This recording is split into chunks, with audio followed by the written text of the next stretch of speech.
I've been in collaboration and discussions with the developer, and I'm happy to say that we've convinced him to stop a review, that he will stop the review and have me put together a group of civic people to sit down and try and work out a plan that would be suitable. And I'm going to take that up. I mentioned it to Jim, and we're going to make that effort work. We're going to hopefully get together beginning sometime next week. Fiscally speaking, I've knuckled down the fiscal shop of this town. I came in, we were near bankruptcy, and now we have no tax increase. This coming year, we have a great AAA bond rating, and we're in great fiscal shape, and really the envy of most of the towns, if not all, on Long Island. I thank you so much again for having me, and look forward to your questions. Good time. Thank you, Mr. Strong. Yeah, I just want to point out to the people on the dais, Helen Keller, she's our timekeeper, and she has signs for you for 30 seconds and 15 seconds when necessary. Mr. Cook? My name is Gene Cook. I'm your councilman for the past 20 months. When I walked in the first day, I went through general services and some of the town controller's issues. I went through a $35 million department that had inventory in all different garages everywhere. They had no inventory control. They didn't know what they had on the shelves. This offended me as a businessman. I've been in business for almost 30 years for myself, and I want to bring that to the town of Huntington, along with Mark Mayoka and Josh Price. The fact of the matter is that everything I've seen since the day I've gotten here has appalled me. I am absolutely shocked at the way this is run. It is not balanced, it is not fair, it's not easy, and it's against us as taxpayers. In the future, I'd like to put term limits in so that this does not happen again. We have 2 4-year terms or 3 4-year terms, whatever we decide. But I would like to get that set immediately so the first week in January, if you decide to elect the Cook-Mayoka Price team, we can get that done. It is important because if you had this done now, okay, in Congress, you would see things in Washington a whole lot different. We have to start at the town level. The fact of the matter is that I've worked hand in hand with Frank Petrone and Mark Cuthbertson, but I'm unhappy with what I see. When you spend $1.9 million on outside attorney fees, and 23 of those attorneys donate to your campaign, okay? And you're just paying off people to, people are paying you off to work for you. This is a problem, and this needs to be resolved. I plan on doing that. I need your vote to do it. And if you vote for me, I'd appreciate it if you vote for Mark Mayoka and Josh Price. Thank you.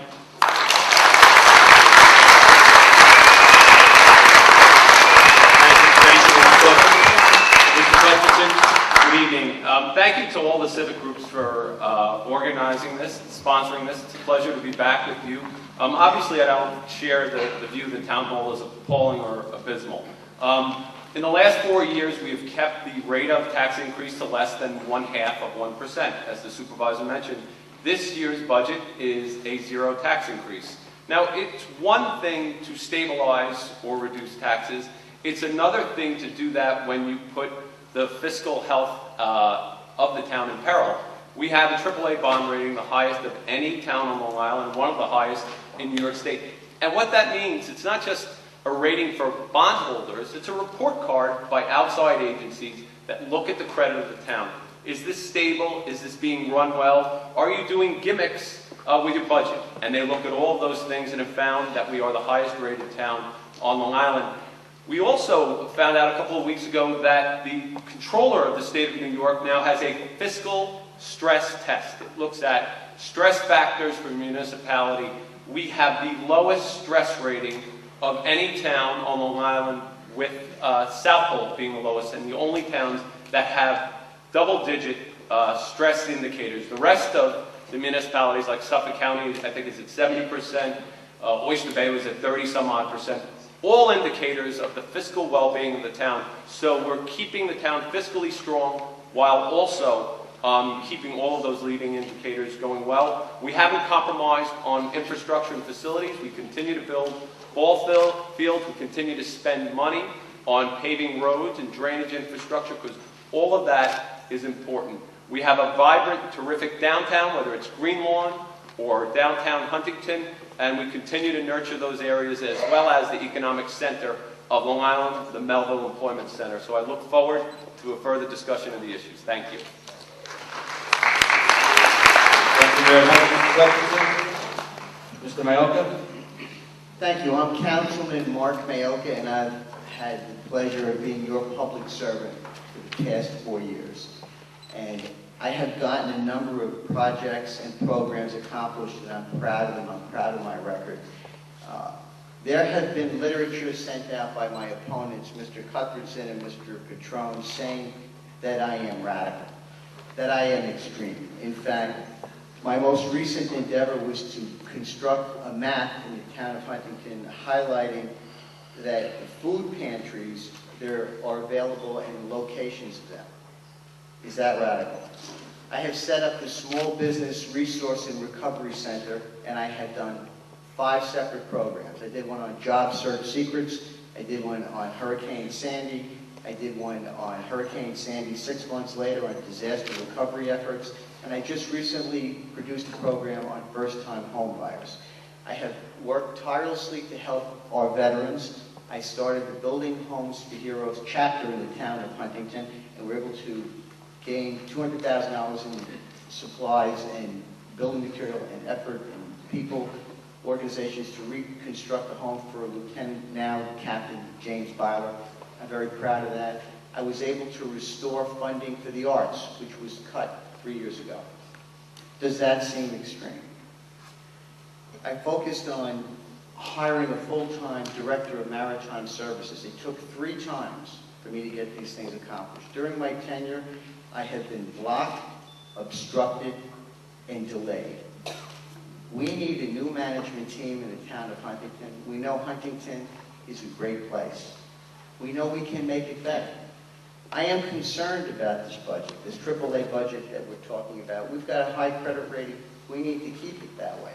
This budget torpedoes that credit rating.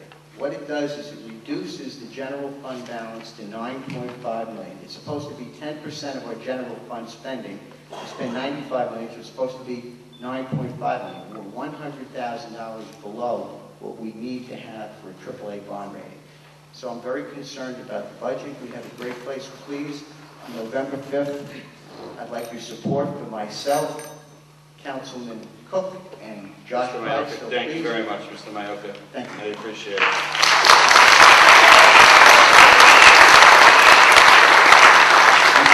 Mr. Price? Good evening, everyone. Thank you to all the civic groups for bringing us together tonight. This is the 3rd such forum that the candidates have appeared at, and I'm finding it very enjoyable, the jousting that goes on here. I think it's a lot of fun, and it's very informative to everyone. Let me introduce myself to you. This is my first time running for office. I live in the Comac South area of Huntington. I'm a baseball coach, I'm a soccer coach, I'm a basketball coach, I'm a small business owner, and I'm a dad. I get up every morning and I go to work. And what I see happening here in the town of Huntington, it's just not good enough. We can do better, and we should do better. The Cook-Mayoka-Price team is going to do something, first of all, about term limits. 20 years in office as the supervisor, it's just too long. 16 years in office as a town councilman, it's just too long. The Cook-Mayoka-Price team is going to do something about taxes. Our taxes have been raised 17 years out of the last 19. I don't think that's a good record. I think that we could and we should do better. Spending keeps going up, and the town has now gotten to the point where we've accumulated about $100 million in debt.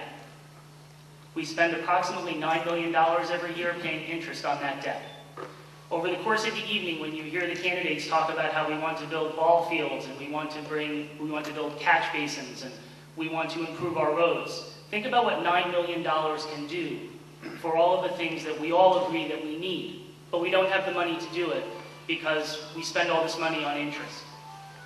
We're going to stabilize taxes, we're going to enact term limits, and we're going to increase transparency.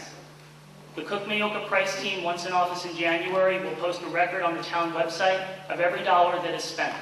We shouldn't have the town of Huntington paying $2 million to 23 outside attorneys, all 23 of whom in turn give campaign contributions to Supervisor Petrone and Councilman Cuthbertson.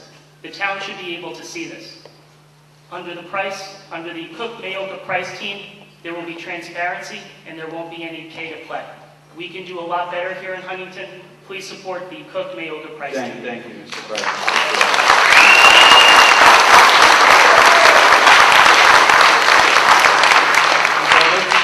Well, good evening. Thank you very much, and I am very excited to be here. You can't hear me? Jim, you turned my mic on. Can you hear me now? That's where I work, you know. Well, my name is Tracy Edwards, and I am a candidate running for town board, and I am truly very excited to be here. It's a special evening for me because I learned how to be a good community servant sitting in this room. I learned how to advocate for the community sitting at this table. I was on the 10 years I was on the Elwood School Board. And if you ask the teachers in the school district, they would say that I was supportive of the teachers. And if you ask the Elwood taxpayers, they would say I was supportive of the Elwood taxpayers. And the reason why is because my sole focus was to protect the community with a focus on the kids. And what I want to do is take all of those learnings and all of those experiences to serve the town of Huntington. I love this community. I love this community. And I can hit the ground running. I do work for Verizon. Can you hear me now? I've been there for 32 years. I manage a budget that's double the amount of the town, so I will be able to handle that. As I said, I was on the school board. I was also the chair of the planning board 10 years ago. There were a lot of good things about what's going on in town, but we can always do better. And I believe if I am fortunate enough to be elected and to serve you, I will not let you down. I thank you very much for having me, and I can't wait to get started.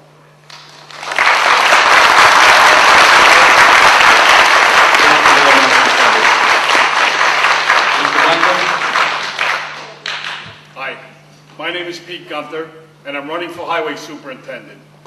I was born and raised in Northport. I now live in Centerport. I've devoted my life to service to people. Been a 40-year volunteer firefighter. I probably taught many of your kids fire prevention. I served the city of New York as a firefighter for over 20 years. I served in the military for over 20 years. I'm a person that pays attention to detail. I want to be able to be your next highway superintendent. I think that Mr. Norton has failed you. I think that he hasn't plowed the roads properly, which becomes a safety condition to all of you. And all school children, when the buses can't go to school, and the parents have to find daycare or something for their children because the roads aren't plowed. I also want to be able to make sure that the roads are maintained properly. I know Hurricane Sandy was a big storm, but priorities weren't set. There were no organization, and I don't feel that the people that were contracted to clean up, I don't feel there was enough oversight over those people and direction to clean up in a timely manner for you, the people, the taxpayers of Huntington. And again, Pete Gunther, I'm running for Highway Superintendent. Mr. Norton, he's also pulling $7.7 million worth of debt in his budget, which is roughly 1/5 of his $35 million budget. So again, please give me the opportunity to serve you. My life has been about service. I'm a hands-on guy. I want to be able to do the job as it's supposed to be done and work for you and answer the telephone when somebody calls the highway department. Thank you.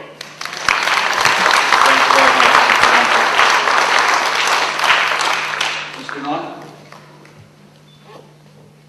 Good evening, ladies and gentlemen.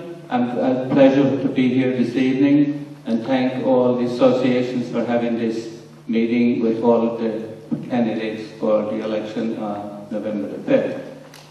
As you all know, I've been in office for 26 years, and that's a lot of experience. I started off on January the 3rd, 1988, and we had a 13-inch snowstorm. So I think I got baptized in the snow situation. Prior to that, when I was in business for 18 years, I had been an employee of the town, in the south end of town, plowing snow on the roads, not plowing the roads, just the snow. You can't plow roads, in case anyone doesn't know that. So you've got to destroy the equipment. After I got into office, there was a lot of things that had to be changed. I had to get started with, getting equipment. The equipment was real bad. We had to reorganize the whole place. In fact, the door to my office was locked when I got there, so I wasn't even able to get into the office on my first day. My predecessor wasn't very kind, unfortunately, for losing. When I got to a few years down the road, then things started getting better. I also inherited a $5.8 million deficit also. The deficit that my opponent is talking about is, I have no control over that. Town board does all the funding. The daily supervisor is the chief fiscal officer of the town. He's responsible for all income and expenses, so I can only do what I get. If I don't get the money, I can't do the work. Over the years, we've had some bad storms, as you all know. In 1995, we had 5 feet of snow on the ground, ice in the ground. In 1996, we had over 90 inches of snow. We had some major storms. I apologize, Mr. Norton. 2 minutes, sir. If you'd just like to wrap up. Thank you all very much. Thank you. Mr. Conti? Thank you. I'd like to thank everyone for coming here tonight. It's great to see so many familiar faces and some new people. It means they got the word out and there's a lot of interest here, which there should be. I'm running for the 18th Legislative District here in the town of Huntington. It's the only district that encompasses, is completely inside of the town of Huntington. A little bit of background about myself. I am a longtime Huntington resident. My family's been here for 3 generations. I am a Huntington Station business owner, family man, and the resident of Huntington Station. Sound a little overdone. The county is in some fiscal problems. When you are on the fiscally stressed list from the state controller, you don't get there by mistake. You don't get off of there by smoke and mirrors. The county executive pushing out our debt 12 years into the future when he'll be long gone and most of us on the county legislature would also be out is unacceptable. You can't be pushing our burden that we incur onto our children down the line. Kicking the can is not the answer. As your county legislator, I will give you my undivided attention. You deserve, in these very, very difficult times, a county legislator who will be there full time. I will be. The county deserves a representative who will be there for you. You deserve such things. I promise you, as your county legislator, that my time is now up. Thank you. Thank you. Mr. Martin? Thank you. Good evening. My name is Jim Martin. I'm running for county legislator in the 17th Legislative District. I am the father of 3 boys, 14, 11, and 10, husband to my very wonderful and supportive wife, Diane, resident of Melville for 18 years, and I am concerned with the direction that the county is taking. I'm concerned that we are slowly turning into what I would best describe as Queens. We're losing our suburban makeup. We are overtaxed. We are served by a utility that is not reliable. We are facing a government that isn't respecting the will of the people when it comes to things like term limits. I have 25 years of experience in the private sector as a purchasing and sales professional. So basically what I do is I have to perform and buy things at the best price, get it there done and quickly, and make sure that I am performing with goals, real goals. And that's what I want to do when I get elected to the county legislature. We need to improve on the fiscal responsibilities that the county is lacking today. The budget today is fixed by video slot terminals, by fee increases, hidden taxes, the closing of the Foley Nursing Home, the layoff of 300 county employees. That's not the way to run a budget. When I get there, I want to ensure that we maintain our suburban makeup. I want to preserve our fiscal responsibilities to the taxpayers, not waste their money. My opponent voted against a pay raise, but then decided to take it. What kind of message does that send? I will not do that. We need to have a serious approach to managing our budgets, get the county back on its feet, preserve the will of the people, and preserve our suburban communities. Thank you. Thank you very much, Mr. Martin. Dr. Spencer? Thank you. It's a pleasure to be here this evening. I'd like to thank the Greater Huntington Civic Association for sponsoring. I'd like to thank the Greater Huntington Civic Association for sponsoring this event. It is a pleasure to be here as your legislator for the past 20 months.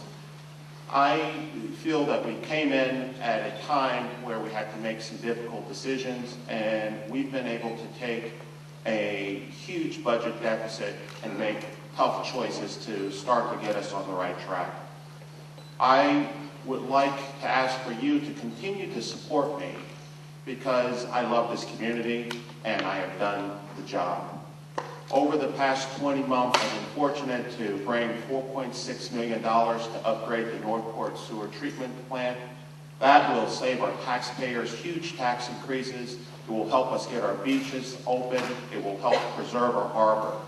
Recently, we've been able to work with the town to bring $3 million to preserve the DeForest Williams property to prevent development and to preserve our aquifer and also our waterways.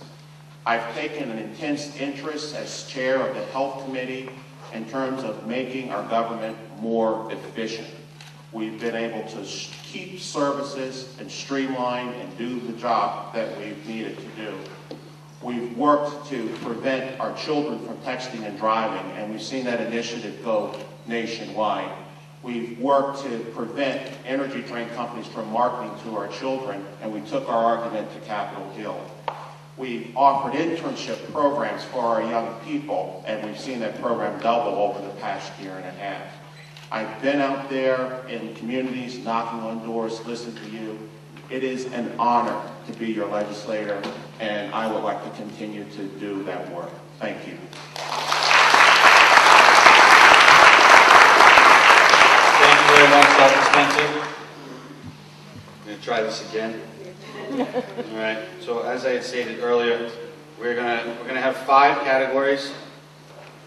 The categories are as follows: taxes and spending, LIPA tax hike, economic development, the Huntington Station revitalization, residential downzoning, commercial downzoning and planning, and then we will have an open forum where people can ask questions of any topic they choose. Okay. What I'd like to do, I'd like to open up the floor on taxes and spending. If anyone, please remember on your way up to watch your step and to please also state your name and where you live or any organization that you represent if you like. Good evening. My name is Marie Rendley. I'm from Huntington Station. I'm a taxpayer, homeowner, and voter. I'd like to thank you all for being here tonight. And my question is related to the town board and the current serving councilman and the supervisor, and relating to taxes and finances. Can you please tell me what a liaison, who's got the liaison position appointed to them by the supervisor, which is mandatory under the Code of Ethics of the Town of Huntington, Section 29-4? And what written reports have you made in recommendations to the supervisor as that liaison? Okay, so just so I'm clear, who is the liaison? I'm asking who's got the liaison position appointed then for this department? This department, and what whose report? what reports have you seen? And that's being directed to the current serving? They have to be written reports. The current serving people would only be able to answer that. Yes. It's a mandatory requirement that the supervisor appoint each council person a liaison to the various departments of the town of Huntington for oversight. Marie? As far as I know, there has not been a liaison appointed, and I believe there should have been a liaison appointed. I have gone over the budget and been involved with the budget process for the past 4 years, and it has been difficult for me to get information. I myself, as a council person, have been blocked, obstructed, and delayed from getting information. I even had to use a Freedom of Information request to get information. Can you imagine that as a sitting council person? As have I. So then I'm going to move my question to Cupperson. Councilman Cupperson, please. And Supervisor Patron, who's had service of 20 years and 16 years.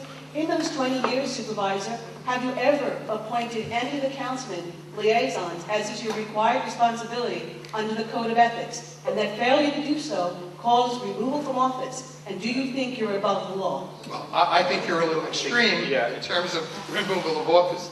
Anyone can read the Code of Ethics, it's available. I think let's try, sorry, Mr. Patron. Let's stick with one question, okay? And we're gonna have those people that you initially, okay? And then at the end, open forum, if you have follow-ups, we certainly invite follow-ups. We're also offering our website as any follow-up questions that you would like to, you can email to Greater Huntington. We will submit, okay? So let's, if Mr. Patron, you'd like to answer that question, who is your liaison? And what reports have you heard from them? First of all, reports are not required. Okay? They are not required. One. Two, liaisons keep changing. And we do this according to some of the topics that are at hand. At times, Councilman Cupperson's been liaison to our boating community. Susan Berland has been.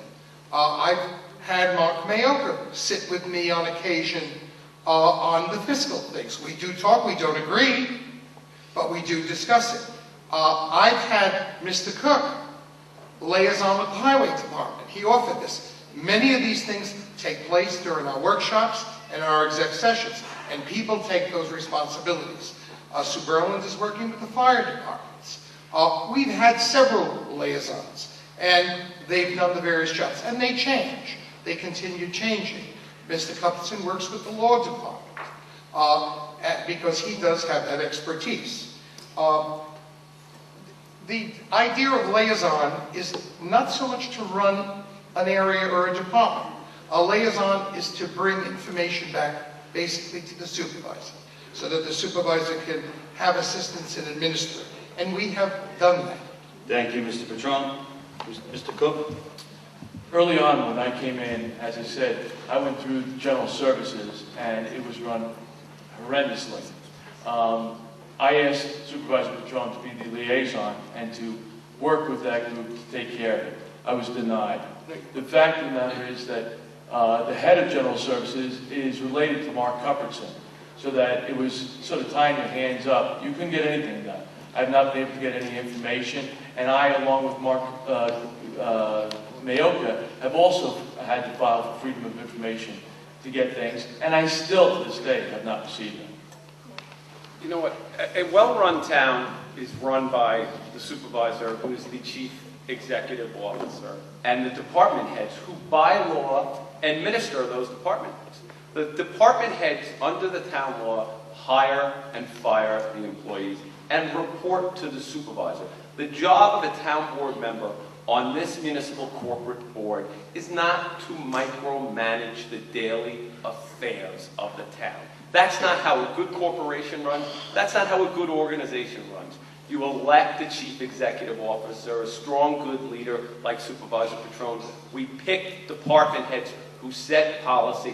As town board members, do we have a say about how policy gets made? Sure, legislation, talking to department heads, but it's not to micromanage those people. Because when they're reporting to 5 different people instead of 1 executive, you have a prescription for disaster. You have a prescription for a poorly run organization. Thank you, Mr. Cupperson. Thank you, Ms. Rendelet. Appreciate it. Good evening, everybody. Andrew Scanlon, I do live in the town of Huntington. This question is actually, it's going to be a tax question, but each section, there's the superintendent of highways, and then you guys at the county level, there will be questions that each of you can answer, but I don't know if they could just go right down the line while I ask the question. The problem that we're facing on Long Island is that Long Island has become unaffordable to live, okay? And this has been going on, and some of you guys are incumbents, so you have your records to run on, and you'll be able to hopefully give us the answers of how you've done things and why you've done things because of, to make things better on Long Island. I just looked on the website, and in the town of Huntington, the average real estate tax base is $12,323 per year.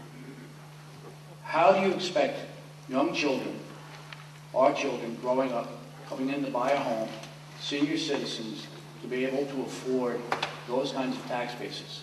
Now, I do realize that a big portion of that is your Board of Education taxes, and we do have a governor who put a 2% tax cap to try to keep that in place.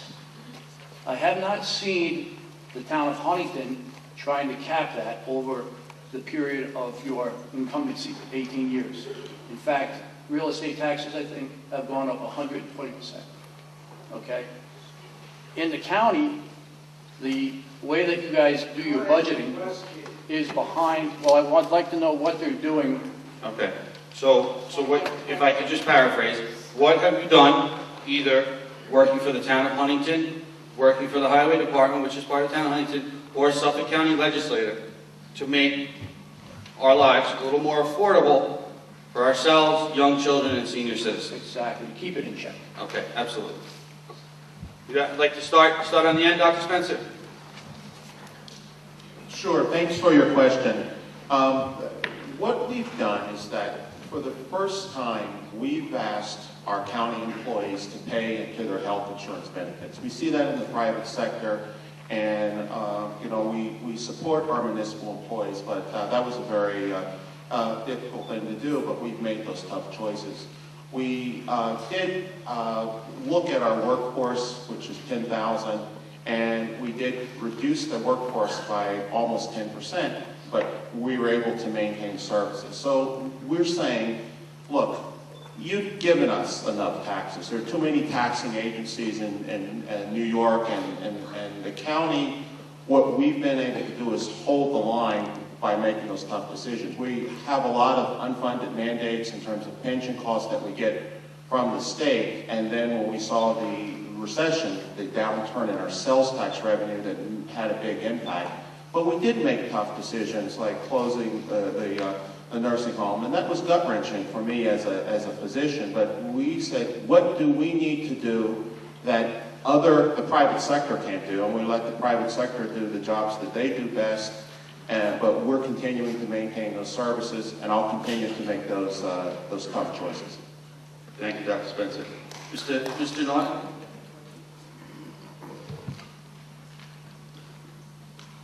Relating to the highway budget, we have a capital budget that we put together in May every year, which goes before the committee.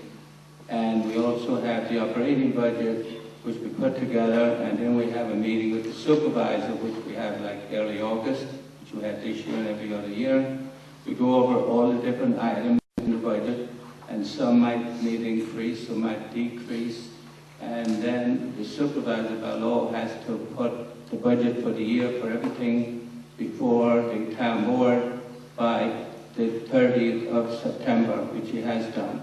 So I basically don't have any final say in what the highway budget is. Thank you. You heard the supervisor allude to the fact, well, this will settle, this will settle, this will settle. All they care about is that it settles after Election Day so that the increase in taxes happens far away from their next time facing the voters. Thank you, Mr. President.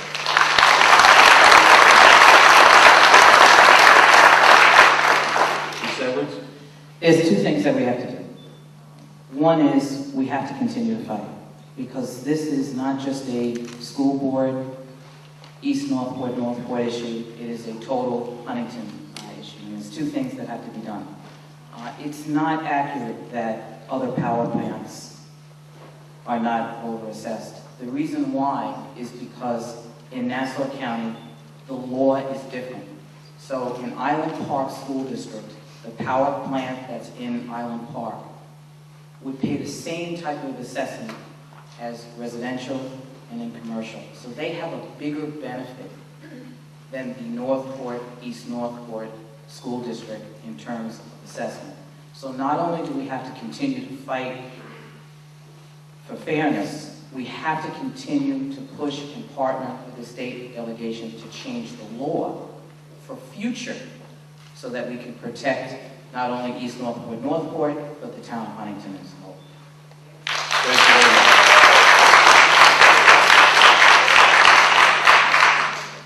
Next question. Who is next? If you wouldn't mind, if we could have this lady behind you ask, and then since there's no one else on this issue, you will then wrap up that category. Okay? My name is Karen Toomer. I'm a resident of Greenlawn. And this is a question for Councilman Cook. Are you upset that Senators Marcelino and Flanagan have that take it or leave it attitude with the 59% assessment? The fact of the matter is that I believe that with Governor Cuomo, Senator Marcelino and Flanagan worked diligently to try to get this thing resolved. Sometimes there's a bad decision and sometimes there's a worse decision. And from my understanding, with sitting down and discussing it with both of them, this is the best decision that we could make, and nobody likes it. Nobody likes it. Thank you. Ms. Rendley? Thank you. My name is Marie Rendley. I'm from Huntington Station.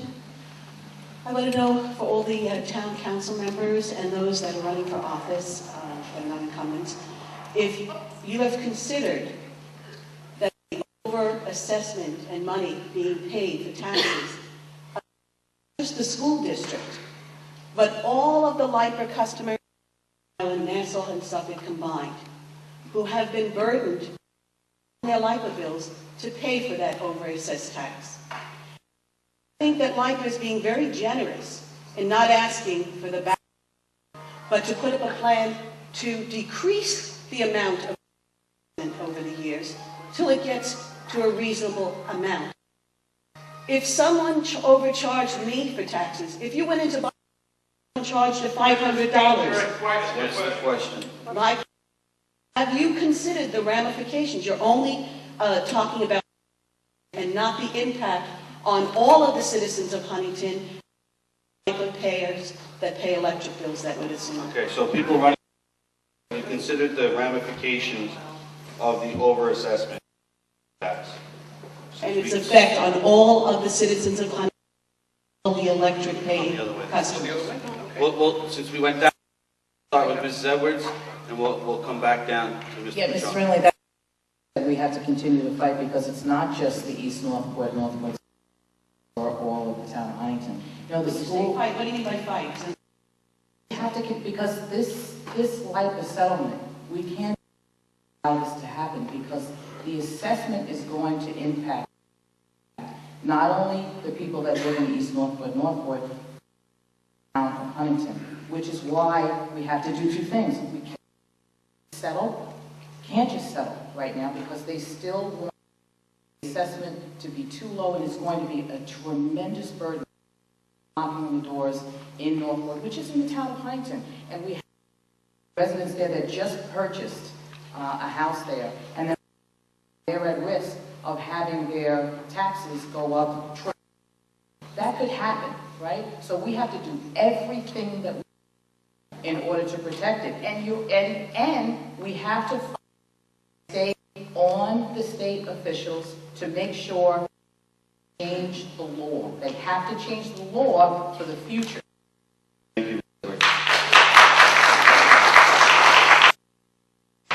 Let's understand procedurally where we are. The Patron-Cuthbertson administration overassessed the LIPA year after year. So now, with the contract having expired, LIPA saying, you overtaxed us. We want our money back. Wins the lawsuit. It's approximately a $200 million against the town of Huntington. Everyone in the town, the ramifications of it are enormous. Well, in order to settle with you, allow us to decrease the taxes we're paying gradually over time, and in consideration to do that, we'll forget about all the money that you actually owe us. Anyone who does research on this issue will see that across the country, facilities find themselves in the situation that LIPA is in now.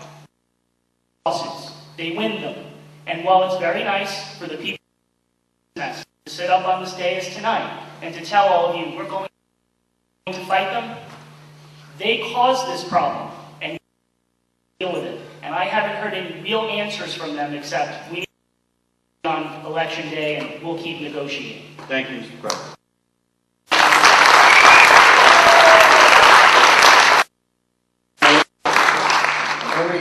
The question you've raised, it does in fact affect every, because this is going to cause the town tax to probably 10% should this come into being. And the problem we're trying to make the understand exactly what's happening. What's happening is given a deadline, and it was organized by the government and senators in the entire Senate and the entire state, and they gave us an offer, and it's within this time in October. Decision is that if we don't take the offer, we have to go to court, and then we go to gamble, and it could be. So the impact could be significantly worse, and it should be up to the voters and the residents to make this decision. To the extent we can fight it, we will fight it. Fight it if the assessments weren't so outrageously estimated over the past 15 years. That's where the problem is. Of course, we're going to try to fight it if we can. And if we can't, we don't give it a deadline. Thank you, Mr. Mayorga. Mr. Cutler. In essence, Mr. Price is saying settle the lawsuit for East Northport School District. That's what I'm hearing. The fact is, I don't accept the premise of the LIPA lawsuit, that they're 90% over. Hired experts to help us with that and to leverage it, whether it's through the courts or through our legislative delegation of the governor. I heard mention of a fake phone nominating petition called Stop the LIPA Tax. I believe, along with Supervisor Patron and Tracy Edwards, that it should be in front of the voters. We should be talking, right? And that's what we did. But they're on the wrong side. They're trying to have this party line still in the appeals court trying to get that done. So we do differ on this. I think we need to continue to gather information and really not buy into this faulty premise that this plan because the expert we hired have told us it's not. The fact Josh Price is right. It was very important. Mark Cupperson, take this to the courts, okay, over years, and we lose. We have to pay interest and the taxes back. We sat down and said that could be up to $700 million. People, it'll put the town out of business, bankrupt the town. Now, if you don't think this is true, there was state New York that tried this and lost, bankrupt.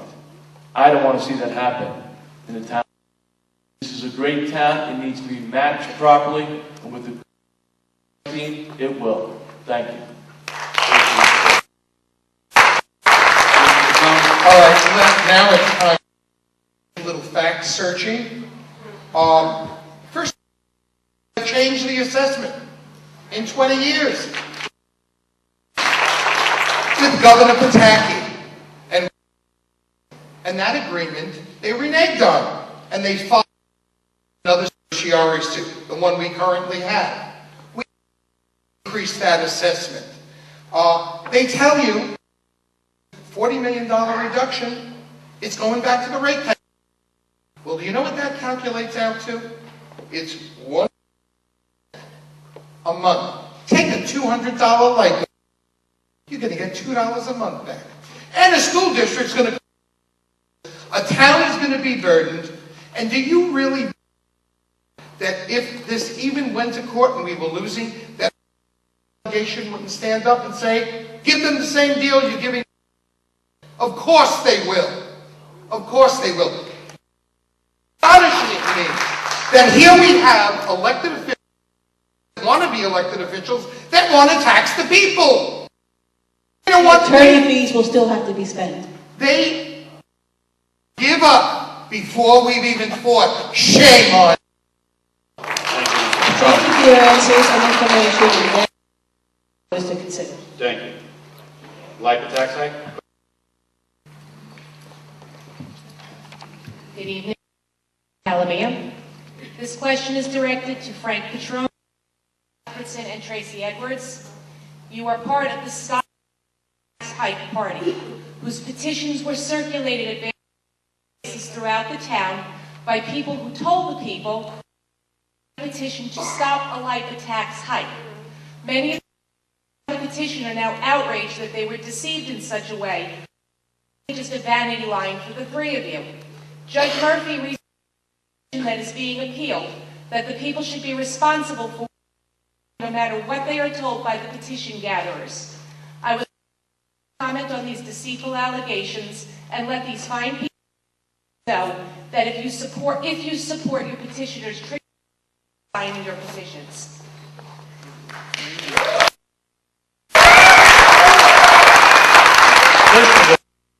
Petitions were circulated and there wasn't any false information. The court even ruled on that. There was not false information. Yes, the petition was to let people know that we're fighting for a tax hike. And that's exactly what it is, what the petition called for. Our colleagues here, because they didn't think of it first. We're fighting. We're not fighting. We are fighting. Mr. Guthrie? This was in court last week. From Westchester issued a decision on this. These people weren't fooled or defrauded testimony, and the people that testified that they were fooled, 6 Republican committeemen, and Mr. Cook, one of his fellow judicial delegate on the Independence Party one, who said, well, a judge looked at those allegations and said that people, we have to assume that people find something, they know what they're signing, and they take the time. The judge kicked that out. Now they've hired a very high-priced lawyer who worked down in Florida in the Bush Gore recount, and going to take an appeal for them because they just can't get enough. And the truth is, I think the supervisor nailed it. I wish a similar line, because we should be talking to this issue. I don't think there is a more critical issue in this, what we're going to do with that lawsuit. So there should be public dialogue about this. Ms. Edwards? I read that put my name on it so that it was clear that it was a I can't someone said, but if they had read the petition, it was clear. Otherwise, I wouldn't have put my name.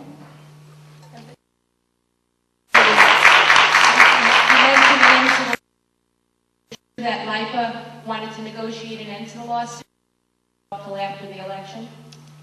LIPA wants to negotiate a lawsuit and has never given us nearly enough information in which to say, hey, let's look at our assessment. Is this the right value for this place? Because that's what this comes down to, is what is the proper value of a power plant? And we are in not nearly the situation where we can look to negotiate and evaluate what it is, because they won't give us the information our experts need to make that determination. This October 20th deadline was a unilateral deadline set by the state. It's not a requirement in law. It's coming from nowhere else than the state said, this is the date, take it or leave it, follow that date. Who, you said that they being the state, or LIPA won't give you the information? Correct. Okay. Thank you very much. Thank you, Mary. On to economic development. If anybody has any questions on economic development in the township or in the county.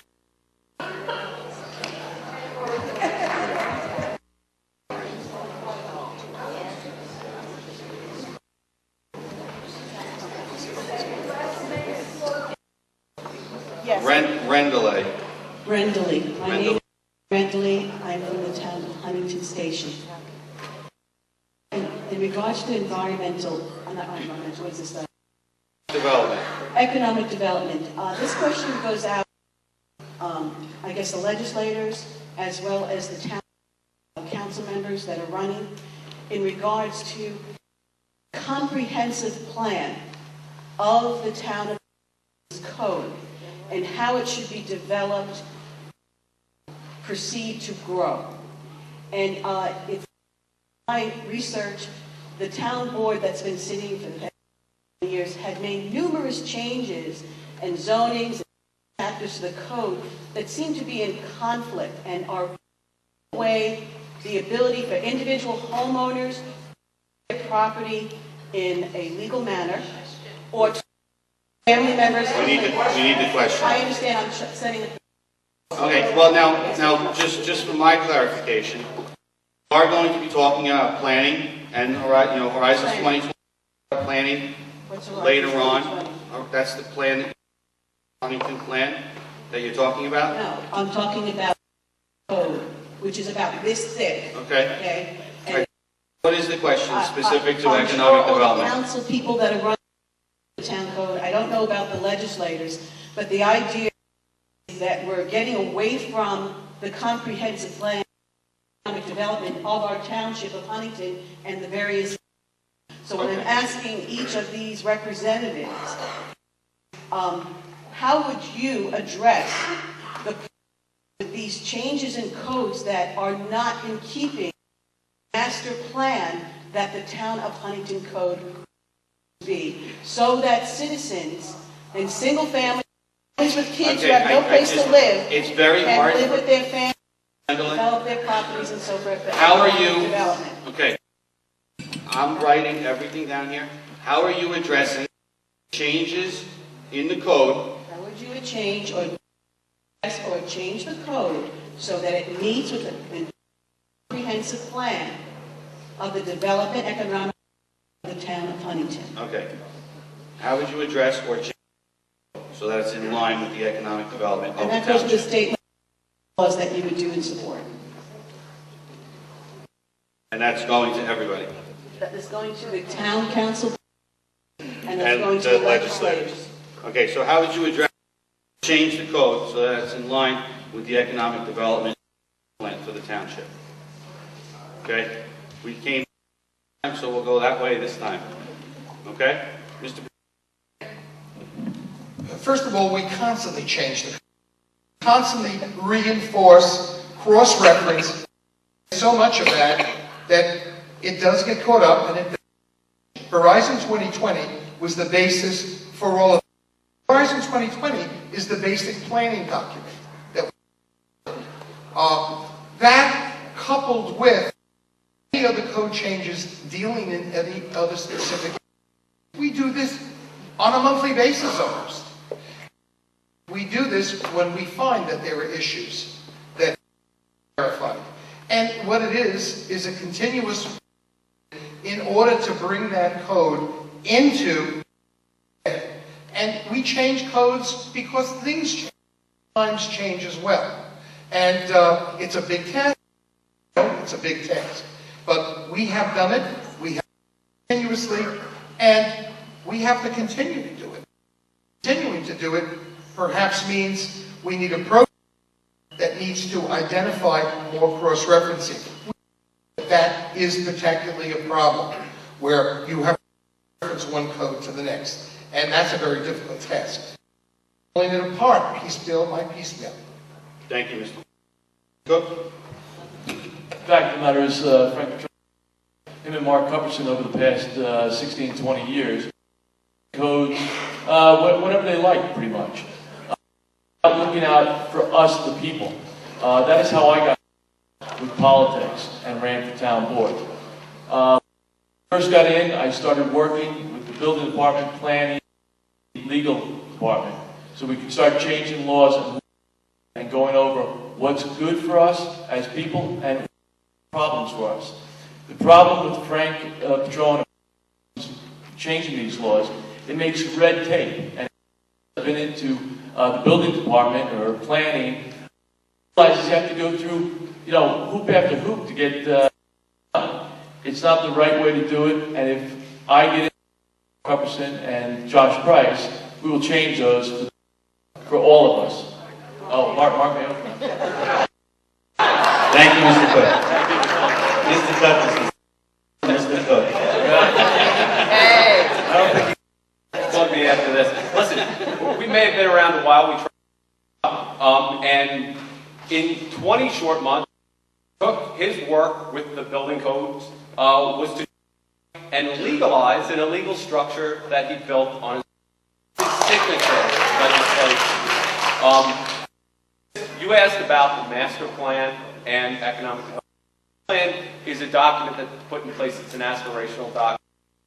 Here's what we would like to do in the future. And when you make changes of zone, you should look at the master plan and try and do that. The master plan's not set in stone. The town code's not set in stone. It evolves. When situations, the law doesn't adequately address something, we change the. For instance, the steep slope code. We never had a steep slope code. People were building on hillsides, causing all sorts of trouble for certain owners. We adopted a steep slope code. That was one of the things we made. We made town code changes because the town code is an evolving document, just like we are an evolving community. Thank you, Mr. Cook. Mr. Mayo? There have been numerous changes made to the code over the past 20 years, which contradict the premise laid out in the Horizon Plan. So there are issues that need to be dealt with. Deal with certain special interest groups want the code so that they can build in a specific area, prevented from doing so in the 2020 Horizon. The code has to be changed. Supervisor Patron office since 1993. When he came into office, he says, "I'm Huntington Station." Well, he's making that same promise to you now. In another 20 years. That's why we need a new management. We need to have Cook, myself, and Price. The Cook Price team will really bring revitalization to Huntington. Thank you. Thank you, Mr. The Patron-Cuthbertson administration for years has caused the town code to thicken and thicken to the point where anyone who wants to get something reasonable done in this town takes much longer than it should. I'll give you an example. Let's say you're on the water in Huntington Harbor and you want to repair, you want to put in a bulkhead, you want to remove your bulkhead. You have to go to the Army Corps of Engineers, it takes a few weeks. You go to the state DEC, it takes a few weeks. They passed a law that requires you to go through a committee who have no particular expertise in maritime matters. It's about a year. Bad government. It's just bad. You live in the town, you pay taxes, you want to do something on your property, bothering anybody else, and the town creates layer after layer of red tape for you. It's not the way it should be. Government is working for the people, not the other way around. If you Mayoka and Price on November the 5th, the new management team will town code and take a scalpel to it and make things better for in Huntington Station and make things better for small business owners. Thank you for listening.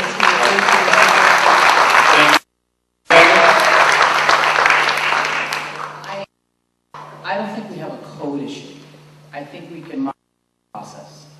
I think we need to be more active in doing community-based planning, which could what we're doing in terms of the plan. What I would like to see of us do more, bring the civics into the process so that it's not such a relationship, because I think over time, developments that have come up, like the dairy, people are organizing their civic association down and against town government, and that's not what we need. So I think it's not, to me, it's not a code issue. Improve the process better so that it is more important, and we can look at things and see what's right for each segment of the community. Thank you, sir. Thank you. Mr. Khan? As far as the county's level on this, we planning, our own planning, and we need to be working with the towns.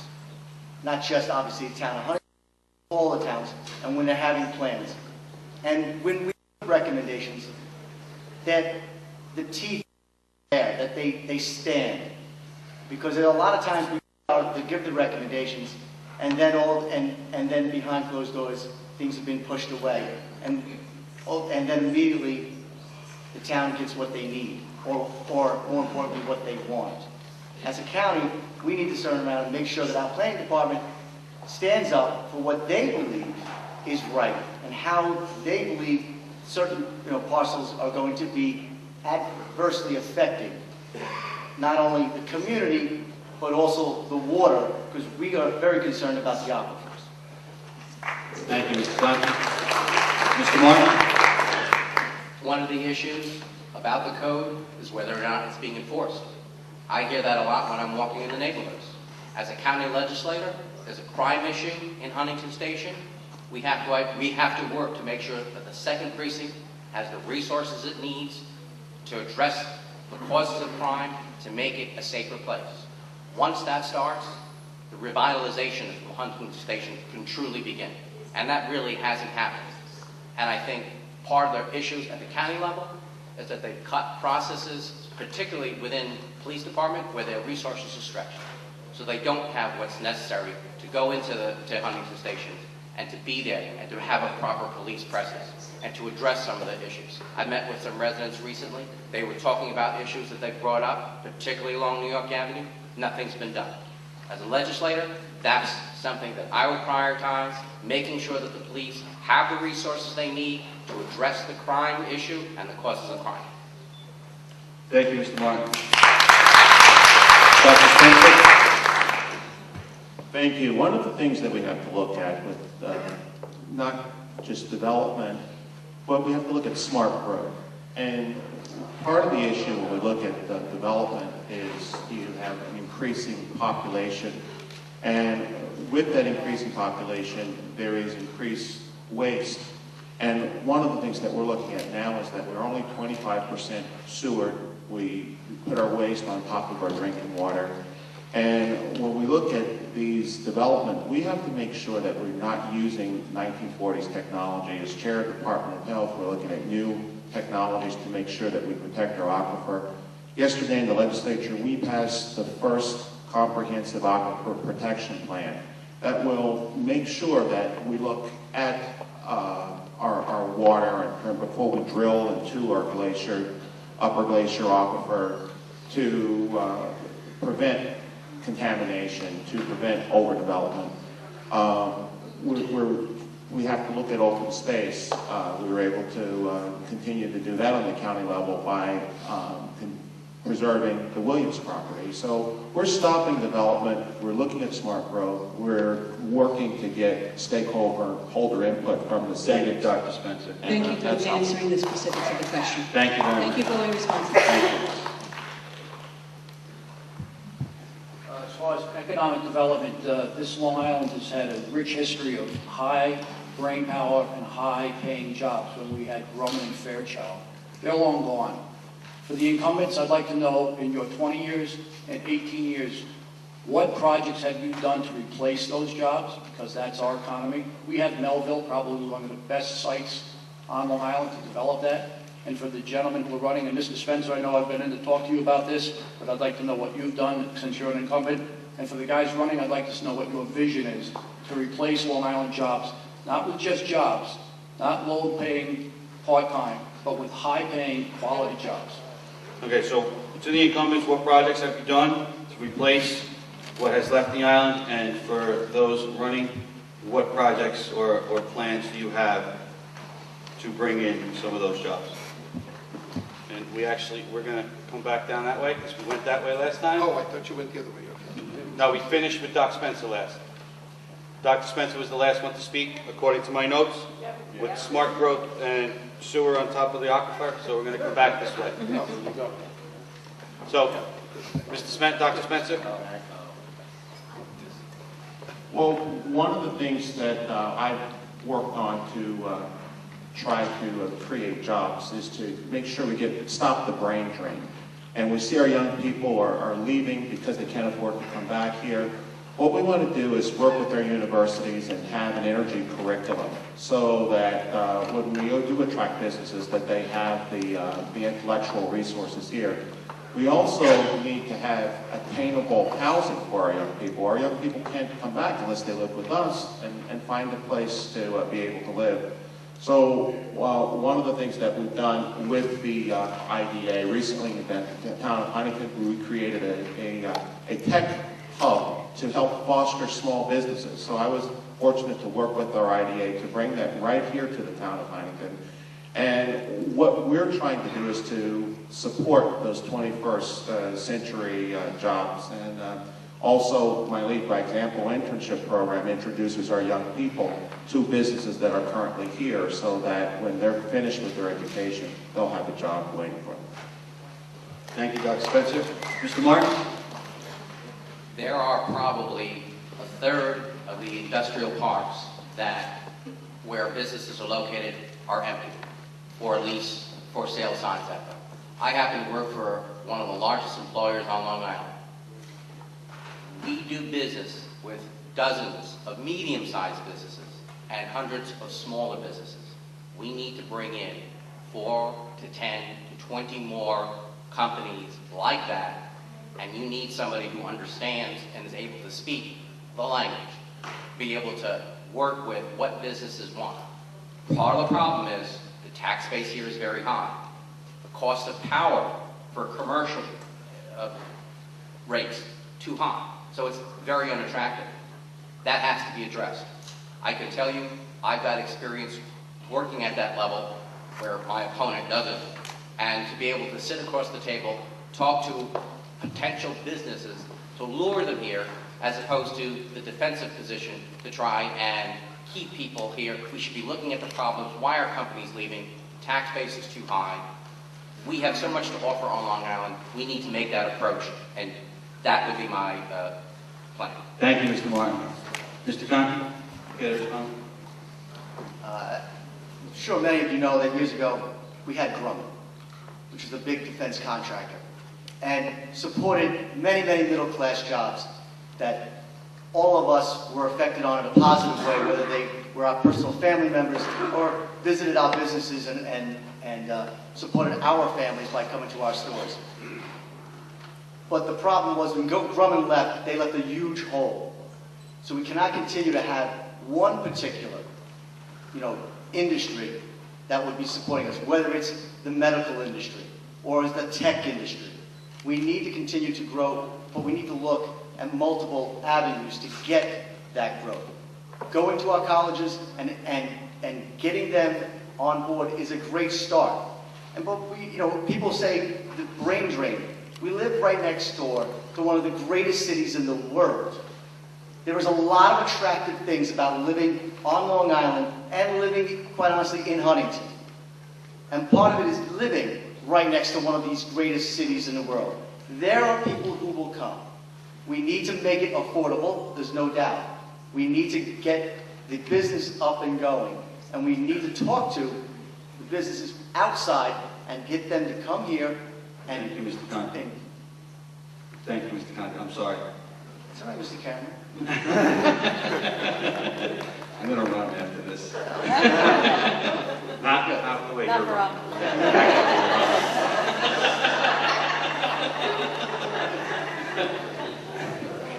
Ms. Edwards? All right, so I have this great idea. It's not just large businesses. There's a lot of things that we can do with small businesses too, because there are a lot of things that we can do for students, we can do for veterans, unemployed, underemployed. I'll give you an example. We have these culinary schools that are popping up in community colleges. We have the best restaurants in Huntington that we have to offer. So why can't we use them and partner with them? So let them train our own chefs, showcase the local businesses, train people, create jobs. We can do it with carpenters, electricians, partnering with the unions. We can fix up a lot of the homes that need repair. We can really get in there and partner with everybody to create the jobs, keep them here, have some really good... This hurricane will tell you, this devastating hurricane, Do you know how hard it was to get an electrician? It's very difficult to get an electrician, to get carpenters. We can do that, and they can make a really good living for their families. They can stay in Huntington, they can afford to live here, and we can also showcase a lot of the businesses that we have. That's a good idea, right? Thank you, Mr. President. Well, it sounds to me like there's a difference in philosophy. Governments don't create jobs. Small businesses create jobs, regular people create jobs. The idea that we would go and spend all this money to have a pilot program so that people can get a job somewhere in the hope that they could maybe at some point afford to buy a house on Long Island isn't a solution, and it's certainly not the answer to the question that was posed. The reason why our young people can't afford to buy a house on Long Island, and the reason why people who have been in the same house for 35, 40 years are in fear of losing it, is because our taxes are too high. If you're going to go and buy a house, and then you sit down at the kitchen table and you try to figure out what your mortgage payment is going to be, and if you live in the town of Huntington, on average, you're looking at over $1,000 a month in paying real estate taxes. It's absurd. It's so much money, and that's why people can't afford it. What we need to do is we need to reduce the cost of our government. We need for the government to stop doing things that it shouldn't, and we need for the government to stop burdening the people with taxes. If you elect the Cook-Mayoka price team, we're going to stabilize taxes here in Huntington and make it affordable. Thank you, Mr. President.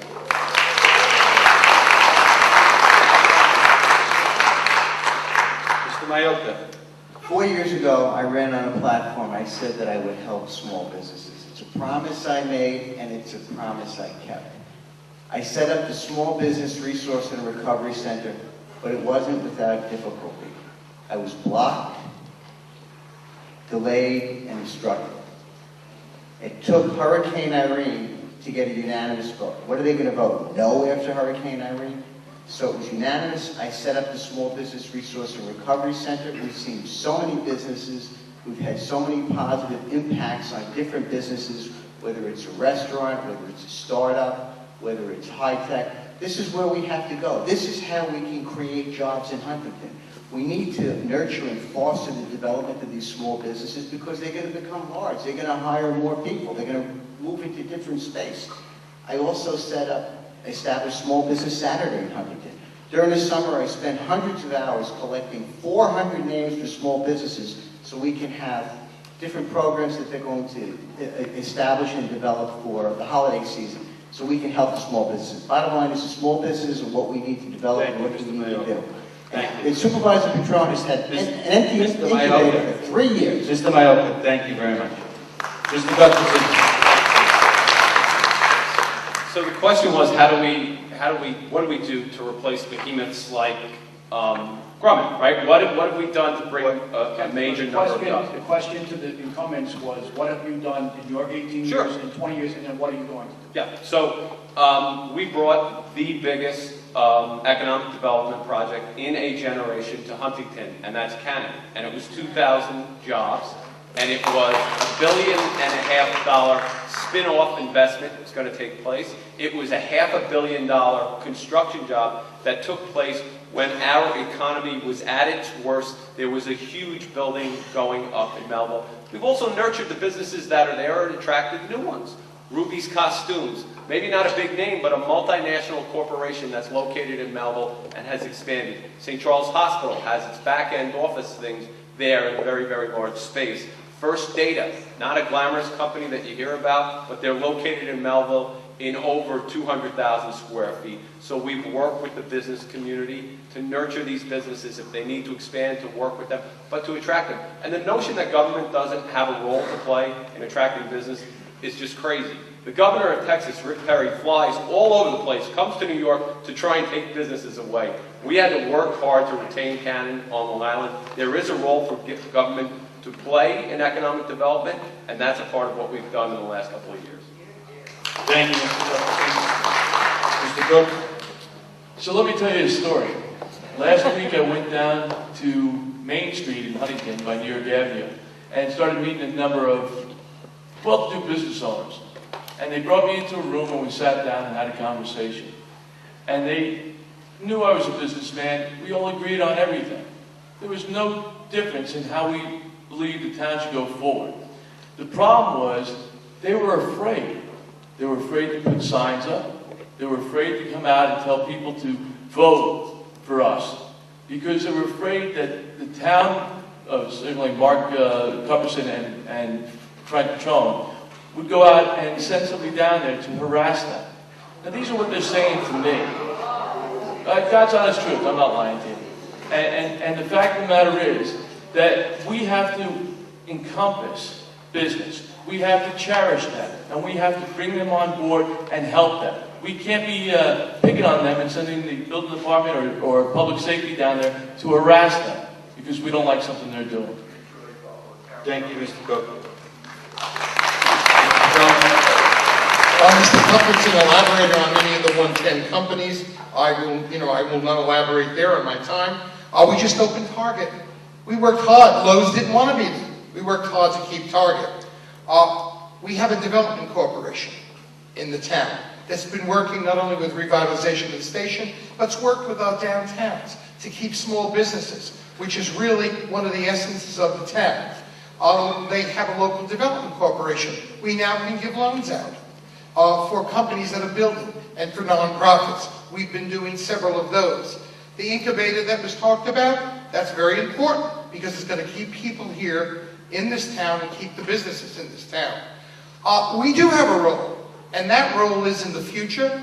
We have to make sure that the companies that come in hire Huntington residents and good jobs, hire them at good jobs. We perhaps need to form a registry that we work with them when they come in with their applications and insist that you're going to have to hire Huntington workers at this point. One of the things Mr. Maioka said is his small business group. Well, it sits on the 3rd floor, it has a few computers, and it's never open, and it's not even utilized. We had a check on the computers done, they're not used. This is a farce, it's been put up, it's a political move. On his part, there's no such thing. It's a name only. I've never heard a word about it, I've never gotten a report on it, nor did I get any information from anybody that's visited. Thank you, Mr. Petrone. Thank you, Mr. Scanlon. Sir? Hi, I'm Eric Crescentini. I recently bought a house around the corner from here. And I guess my question, I want to drill into something that folks were talking about before, I think when around zoning and building. I think Mr. Cuthbertson, sparked my interest when he mentioned it. But when we were looking for our house, we found a house that met all my wife's criteria and missed on one of my criteria. I'm a car guy. I collect and restore old cars. I love it. It's a hobby of mine. And unfortunately, this house only had a one-car garage. And we've been here about 6 months, and I started drilling into what it would take to add additional garage space. And the process seems so overwhelming and complicated, unnecessarily so, that I wound up renting garage space in said town. But the reason I'm asking this question, the question is, in examples like that, I understand that there's concerns about people creating secret apartments and about using things inappropriately. But I did read, and it's from what you were saying before, it sounds like Mr. Cook maybe has one of these a garage on his own property. But Mr. Cook put forward a plan that I read about in the patch after I moved out here that seemed to simplify the process and not add any other risks or things along those lines. But so my question, I guess, is to Mr. Cook representing that side and whoever from I guess whether Miss Edwards, Mr. Cuthbertson or Mr. Petrone, what's the rationale against kind of simplifying some of these building processes, making things so that residents can take advantage of their property so long as it's not infringing, and as long as you can maintain controls to make sure people aren't doing things to again, build illegal accessory apartments, do things that are dangerous, etc. I mean, what's the rationale against simplifying the building code in that respect? Okay, so what is the rationale to not simplify Correct. the process? What is the rationale to not simplify the building code process? What would you do to simplify? Or what would you do? Well, I'm using what Mr. Cook had put forward as an example because he had proposed a plan and it didn't move forward. So my question would be, kind of, if that wasn't a viable solution, what would be a viable solution to make it so that residents can take full advantage of their properties within, logical bounds. And, okay. And you'd like to address that to Cook? I'd like Mr. to Cook Cook and to whoever wants to volunteer from the okay, Democrats. so one person from one side and one person from the other. All right. My recollection of that legislation was it didn't have anything to do with process. It had something to do with criteria. How close, how big something could be, whether it could be habitable space. It didn't do anything to change the process by which you would get a building permit.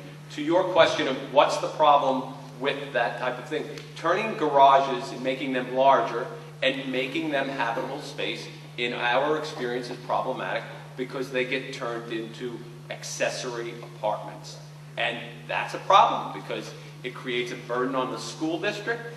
Very often they aren't the safest of conditions and people are living out of garage apartments. So what we did in the case of the legislation that was put forward by Mr. Cook was the parts that were good were adopted.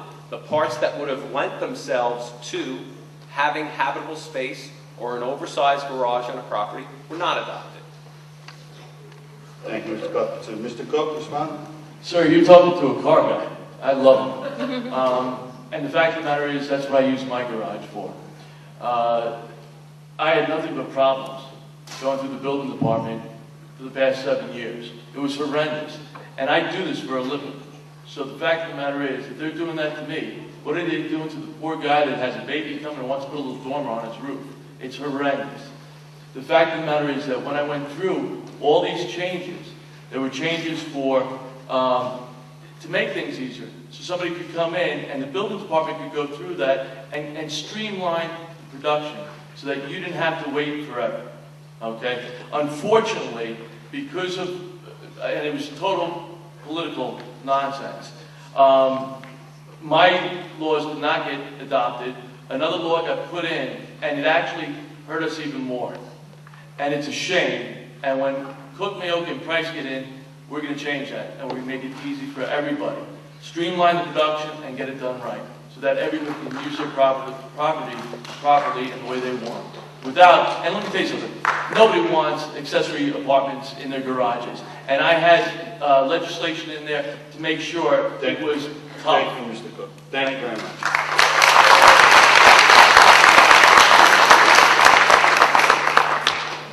I'd like to move on to our next problem. Do you have a question on the previous topic? Yeah, if you don't mind, Jim. Absolutely, Mr. Kaplan. Thank you. Hi, my name is Andrew Kaplan. I'm with the Manor of Plains Civic Association. Thank you, folks, for coming tonight and chatting with us. In regards to development and question from the previous resident kind of tied into this, it's always challenges for people to do things with their home. We hear about that often. We signed up for a deal, so to speak, when we bought our houses. Our houses are zoned in a particular way, and you could do particular things, and that's what you signed up for. And we signed up for the same things when we moved into our community. Manor Plains Civic Association is concerned because when we moved into Manor Plains Civic Association, we signed up for a deal that said that Elwood Orchard would be an orchard on 100 acres or 1 acre zoning housing. And now a developer comes along and can have vigorous conversation about a 500,000 square foot mall being placed on that property. That's not the deal we signed up for. It's not what we signed up for our roadways, for our traffic, for our children. And that's just one example. There are a number of large developments that are proposed throughout the town of Huntington that change the rules, that change the zoning, that change what we signed up for. And that's a concern. I would ask each of you, from a Suffolk County perspective, and from a town perspective, what it is you look at in making a decision as to whether or not something that was designed and we all bought into as 1 acre residential can the next day become large, high-density housing, large commercial, clearly something different than what we thought we were getting when we moved here. And thank you for your time in answering the question. Okay. We'll start on this one. each project is looked at individually, and it's looked at by area. I think we've been cognizant of the fact that we have to work with the communities, the civic groups, and we do. And we do that in the entire review process. Sometimes there are changes in working with the groups. It depends a lot on economic feasibility, too. 1 acre houses right now, that's the ideal. There's not a question here. Everybody would be very happy with that. But there just is not the marketplace for it. And landowners then come up with other concepts. And we have a responsibility to look at them. But we have a responsibility to also work with the communities to uphold our zoning and our quality of life. Very similar to what we're going to attempt to do, hopefully, with the dairy, is to try and come up with a solution that everybody can be happy with. I think that's the essence of what has to be done, and that's where I think the civic groups become very viable and very important. We need that input, and we ask for that input. Thank you, Mr. Trump. Mr. Cook? Let's get right down to it. The Cook-Naoka Price team is against downzoning. Okay? The fact of the matter is, and I'll tell you this so you know, another story. Recently, about 2 weeks ago, as you know, in the political realm, it costs a lot of money to run for office. And both Mayoka Price and myself, we do not have that kind of money. I got a call from a political guru that said he knows that somebody from the Berman Group would like to finance my campaign. They had one question. That question was, how many units will you accept? Now, I could use the money, but you know what I said to him? I said, tell them to keep their money. Okay, that's because I'm looking out for you, Mayoka's looking out for you, and Price is looking out for you. If you take a look at the show and Mark financial, they see that they have accepted donations from the Berman Group. That will not happen with me, Josh Price, or Mark Mayoka. Thank you. Thank you, Mr. Cook. I just kind of chuckle when we have political debates that downzoning is somehow an absolutely dirty word. The Greens at Half Hollow, which was a project that was embraced by the community, was one of the largest downzonings we ever had in the town. It was acre property, and the people wanted a different senior community there, and it was a downzoning. There are times when it is appropriate, there are times when it is not. But what we are guided by, to answer Mr. Kaplan's question, is in part the master plan. The reason you have a master plan, and the reason there was community input and a really a grassroots effort with the evolution and adopting Horizons 2020, was to ask people, what do you think should be in the various areas of our town? If there are large, open tracts of land, what do we think would be good uses for those uses if things were to change? And that's what we're guided by when we look at it. A part of what the criteria is of a change of zone, whether it's an up zone or a down zone, is to look at the master plan and what it recommends, and then to listen to people in public hearings if that zone change gets a public hearing. Thank you, Mr. Cuthbertson. Mr. Mayoka. When I have an opportunity to look at a project, there are three things I look at. Number one, the impact on the school system, the impact on the sewer system, and the impact on traffic in the community. And that's why I was the only one who voted against the Avalon Bay development.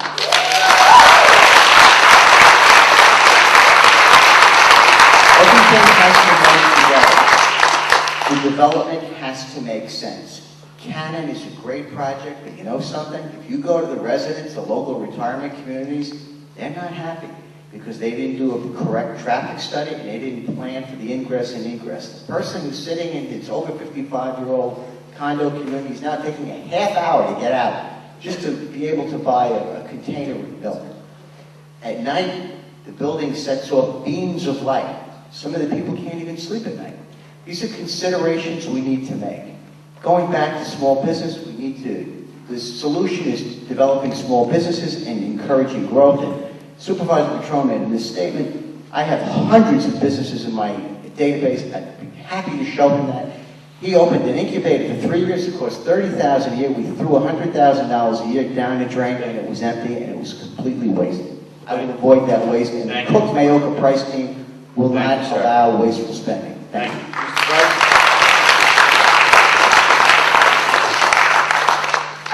say it very simply. If you want high-density housing in your community, vote for Patron and Cuthbertson. If you don't, vote for Cook, Mayoka, and Price. Now, we live in the suburbs. That's why we all chose to live here. We don't live in Queens. We don't live in the Bronx. We don't live in Brooklyn. They're perfectly nice places, and if you want to live there, we're all free to move there. But we don't live there, and we shouldn't be using our zoning policies. We shouldn't be helping our friends to make it so that Huntington is a little less like Huntington every day and a little more like Queens every day. We can do better, and if you elect Cook, Mayoka, and Price, you won't have high density that doesn't belong in your neighborhood.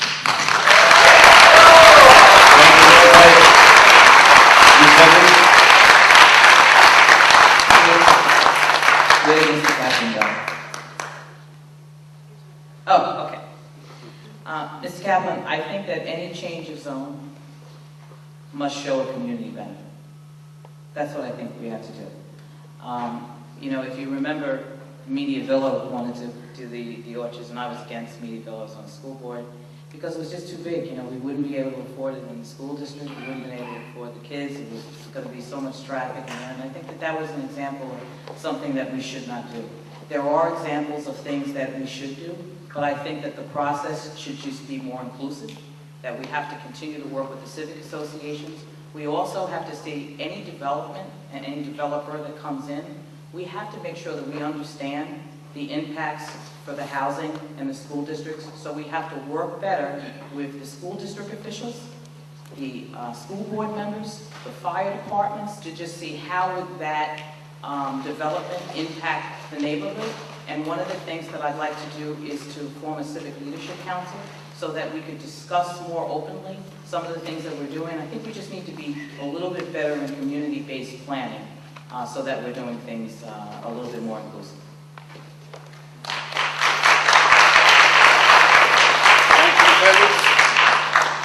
Mr. Gunn, as I deliver my favorite joke.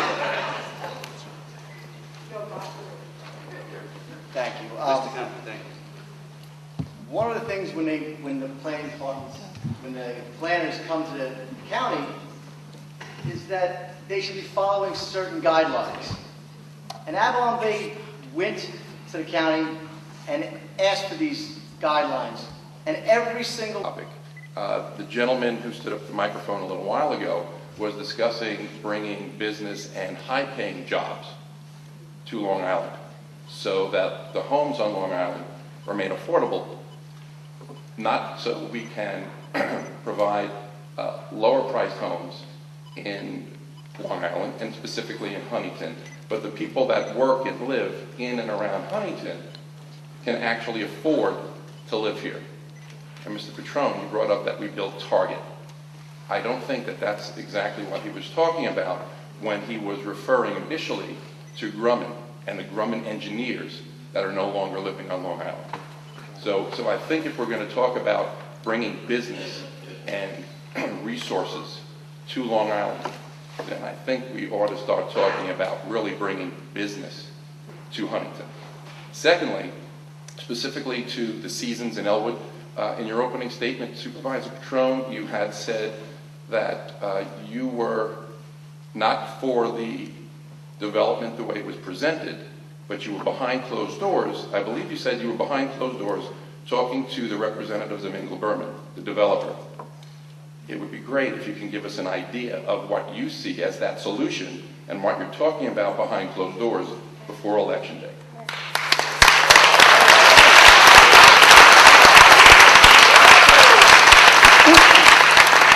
That question is just correct for Mr. Patron?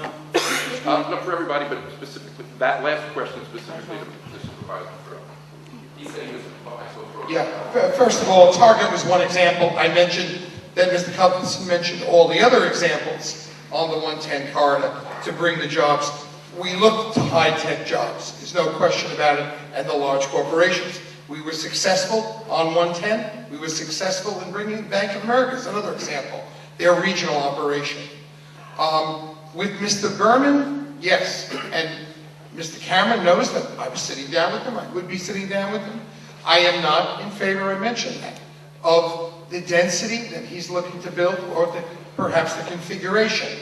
I asked him to clean the slate.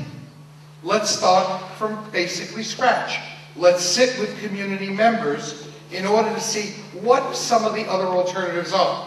And that's exactly what was discussed, and that was open. I discussed that, and many people know I did that.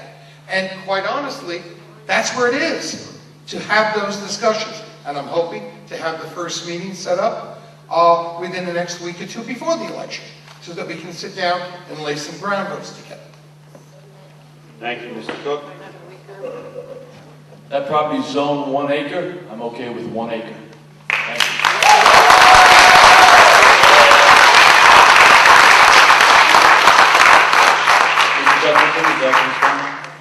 I mean, I'll be brief in the interest of time.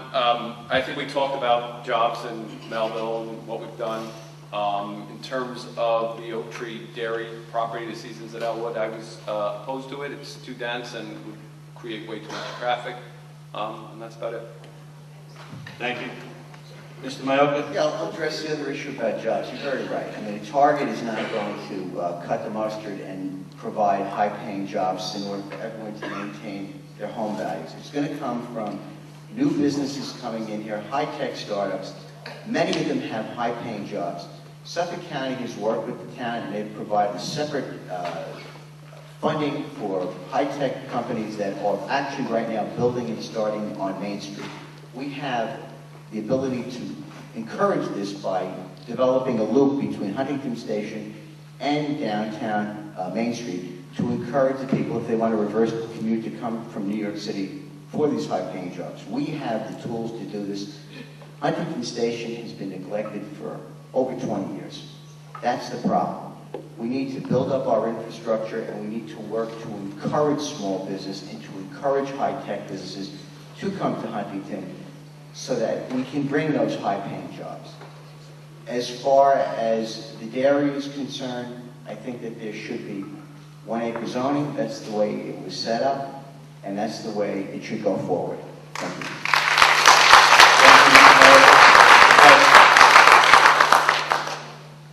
Like I said in my introduction, I'm running for office for the very first time, and I in the past have sat in the audience and listened to candidates give answers to questions that are posed. There's something that just strikes me wrong about hearing the supervisor say about a project that's been discussed for so long. We put that on hold. What that sounds like to me is, get me through election day and then we'll talk about it again. It should be 1 acre zoning, and that's all that it should be. The traffic in this town is awful.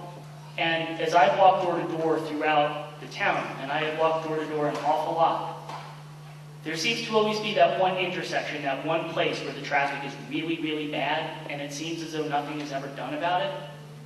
My son is playing baseball in the Tri-Village Little League this fall. And when I come off of Jericho Turnpike to go up Elwood Road, to go onto Cuba Hill, to get over to the baseball fields, it doesn't matter the time of day, it doesn't matter what day it is. The traffic is awful. That you would add density housing onto that artery, it's poor planning, it's bad government. The Cook Mayoka Price team, thank you much.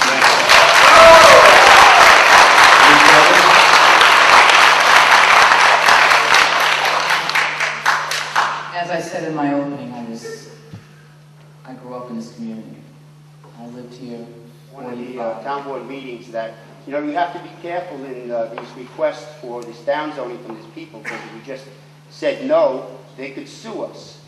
But I think of everyone who lives in Huntington, who owns property, has a deed. They're the people that you should be looking out for. I mean, maybe if you could even take a vote and say, well, who's for it, who's against it, because that's the people you represent. Yeah, and that's who you should be looking out for.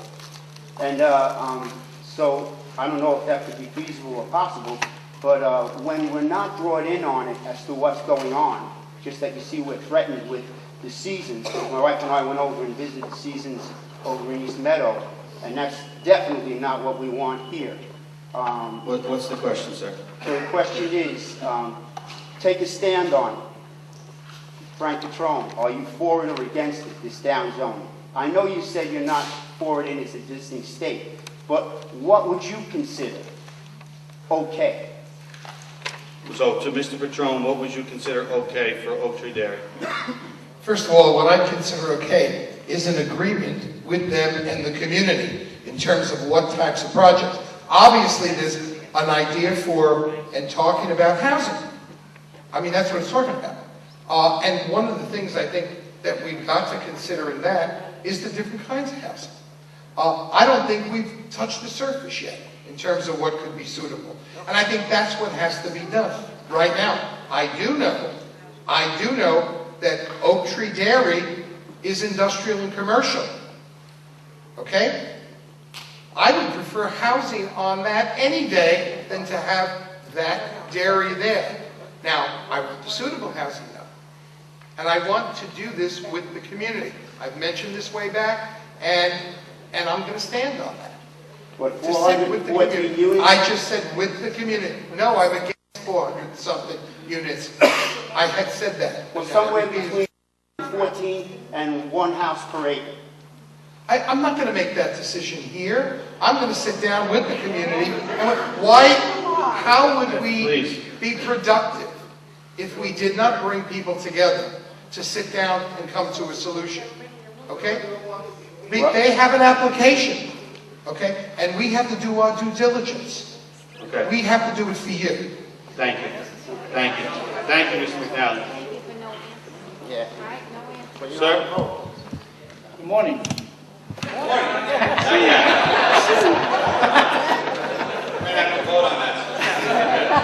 My name is Willie Perez, President of Border Tribal Action Network, and I have Mr. Price, thank you for taking the ride, New York Avenue. Thank you. Now you solve my problem. I have a problem in my community. There's 250 problems that I have in one corner. I have other problems, but I'm just going to talk about this one tonight. This is for Mr. Patron and Mr. Cook. Maybe the county can help us out. But my question has a couple of rules. Don't send me to immigration, and don't send me to the police station. Those are the two rules that I ask you, please.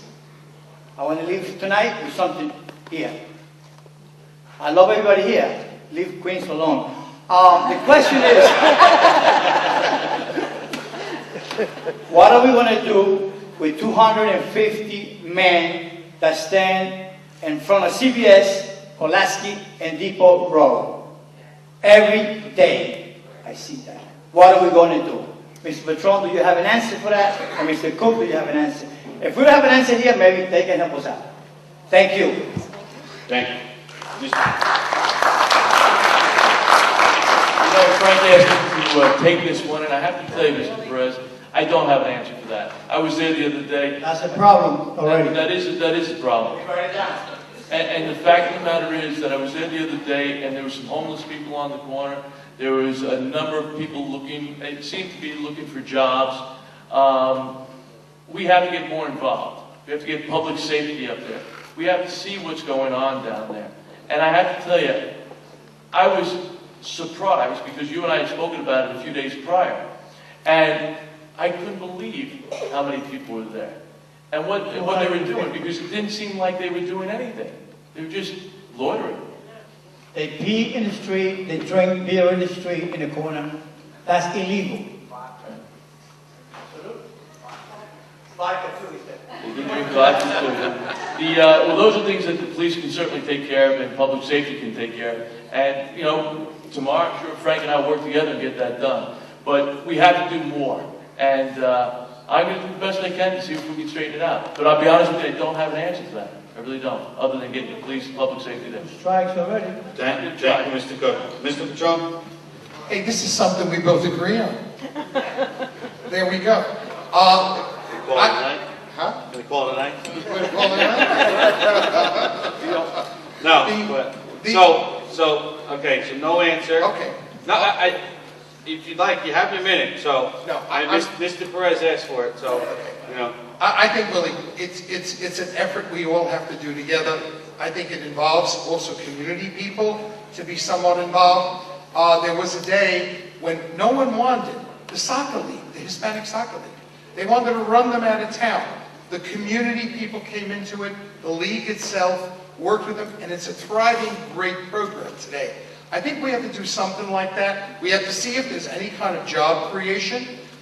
basically look at the labor department, not only in the state, but with the county.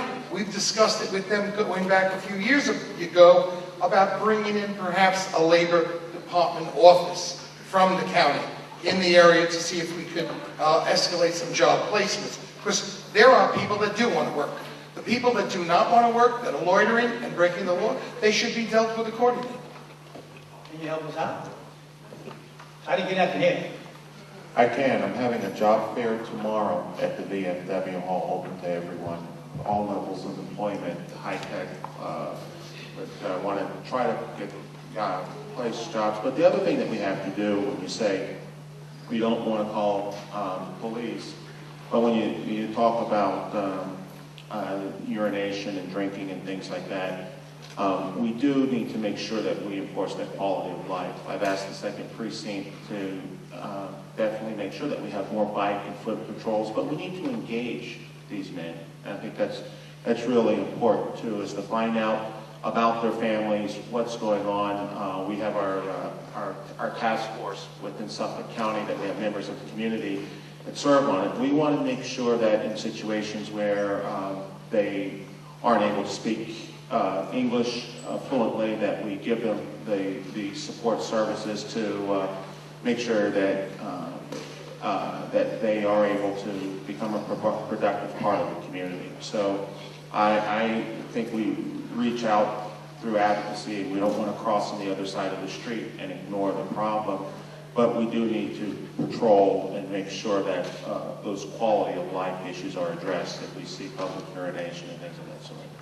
So, but tomorrow, job fair, VFW Hall, please spread the word. Thank you for that fair, but 99.9 of those people don't qualify for that. But thank you for that. Mr. Martin? I think also part of the problem is there are individuals who will drive behind. Some of you know me from the dairy project. I'd like to bring the question back to the dairy project. My property is directly affected by it. And the density and the number of cars that are going to result from it are completely unacceptable to those of us that are directly affected by it. And so I've been keeping score tonight as far as what the town council and town supervisor candidates have been saying about the project. And it seems as if Cook, Mayoka, and Price, the position is 1 acre. Ms. Edwards, your position is unless the community is for the project, you won't vote for it. But Mr. Cuthbertson and Mr. Petrone, we really don't have a clear answer from you as far as what you'd be willing to accept on that property. And so my question for you is, will you take the same position that Ms. Edwards has and agree not to support the down zoning unless it has the community support? That's the idea, yes? Yeah, I mean, we've met with you before. You asked me in behind closed doors about what my feelings were on the project. At the time, I told you it was too dense and it was problematic. And that's what our process is all about, listening to the community. The supervisor is going to take a crack at having the developers sit down with community leaders to see if there is a compromise possible. If the community is dead set against the next plan, then we're going to have a problem, you know? And this is either going to be 1 acre and stay that way, or something between what's been proposed and 1 acre. So where, no one knows a magic number. I don't think you can speculate about what's acceptable to the community, but critical to the process is listening and letting there be a direct dialogue. So neither of you will vote for the project unless the community supports the plan that comes about from the cooperation between the developer and the community group. Is that correct? Correct. I mean, but but let's just say it's not going to be. There's never going to be unanimity in the community. Just if there whatever the reasonable consensus is. And given the comments made by Mr. Cook, I'd like to ask a follow-up, and that is, for all of the town council candidates, have any of you received campaign contributions from Engel Berman, Scott Berman, David Berman, Sidney Engel, Michael Weiss, Jonathan Weiss, Dan Berman, or Stephen Krieger? I have not received any. I have not received any. I believe I probably did receive some contributions going back. Yeah, I've received contributions in the past from Engelberg. I believe I received a contribution as well. I have not. If I do, I will send it back until this is.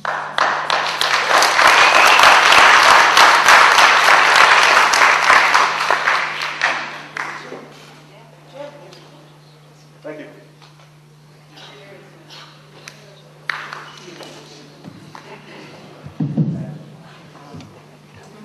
My name is Chris Vella. I'm in Elwood, and I also have a question for Frank Patron. Little loud. This is also concerning the Oak Tree Dairy. I live in the immediate area also, and you've already been on record saying how you loved the project originally, and it still seems how you still do. And knowing that the vast majority of people actually live in the area strongly oppose it, what do you see that you love so much about it that people who actually live in the area don't? Well, you know, I'm not in love with the project per se. I'm in love with putting something in there other than Oak Tree Dairy. Remember, I have a long history battling them, and it's not over. They stay there. You're going to have more issues as time goes on. But again, I'm going to just reiterate.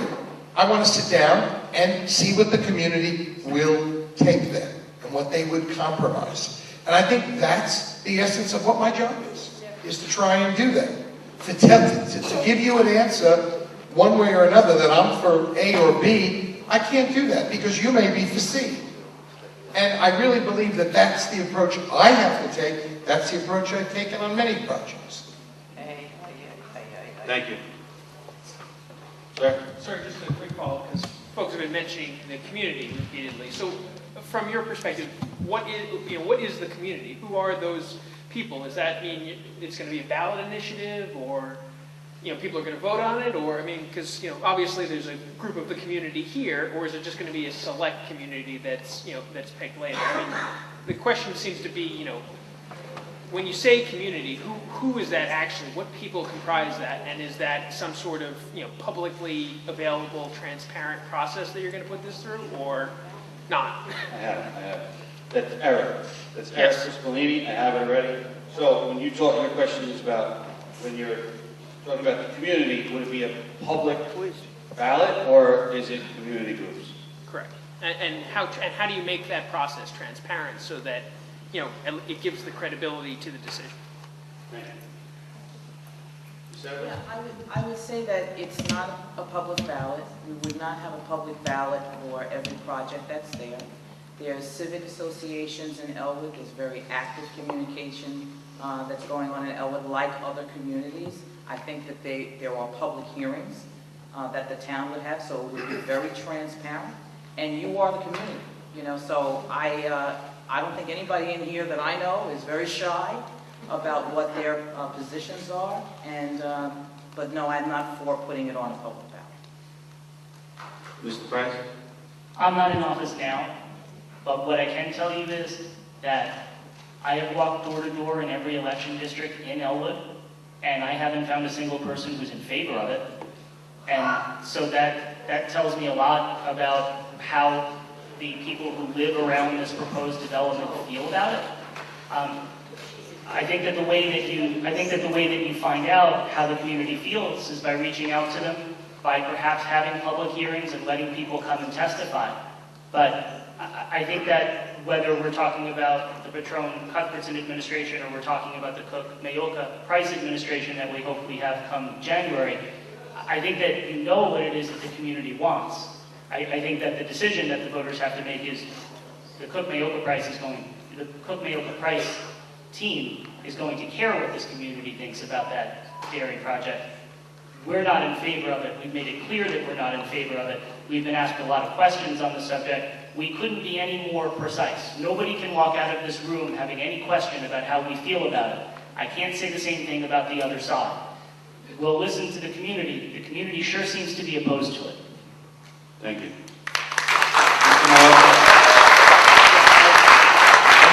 That's a great question. What is the community? Because the community is everyone in here. It's who we represent, who I have zealously represented in the 4 years that I've been in office.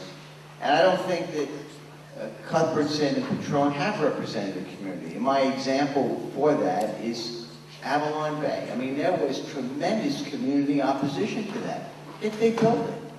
There was tremendous community opposition to the destruction of the Huntington Hotel. It's a beautiful historic hotel.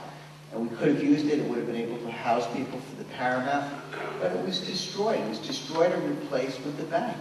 That's not the community. That was special interest groups. Councilman Cuthbertson did business with the owner of the bank legally. He got campaign contributions. I mean, that's not how community works. We work a community by reaching out to you, like Josh Price says, we have hearings and we understand and we get in touch with the community. That's what I've done and that's what I intend to continue to do, and that's what the Cook Mayoka Price team will do. We will advocate for the we will be advocates for the residents, and we will know what your community position is.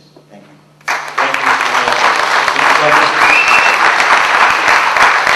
As to your question, what is the community? I mean, first of all, the community is never unanimous. So when you talk about Avalon, when you talk about the TD Bank in downtown Huntington, there were people for it, there were people against it. The way I go about looking at these decisions is meeting with community leaders in my office. I look at emails, I look at blogs, I take telephone calls, and ultimately if a project rises to the level of it getting a public hearing, in the case of a zoning change, it's a legislative act of the town board. It requires the town board to entertain that application and then have a public hearing. There is a public hearing. And all of those, I guess, are the components of community input when it comes to a project such as this one. Thank you, Mr. Cuthbertson. Mr. Cook? You know, one of the things that bothered me a lot with this particular project was that the Berman Group brought in outside people out of town. They brought in unions and people out of town. And that's not the way the process should go. It should be from the people. And you people stood up loud and clear. And that's great. You won. Okay, we're here tonight because if you want to continue to run, it's going to be Cook, Mayoka, and Price for you. The fact of the matter is that I think all the town board, Frank and Mark Cuthbertson also, when the Berman Group went out and said they'd buy people dinner to speak positively, to get the project, to talk positively about the project, that was horrendous, and we shot them down right then and there. But we can't allow that to happen. It's shameful, and I think we can do better. Thank you. Thank you.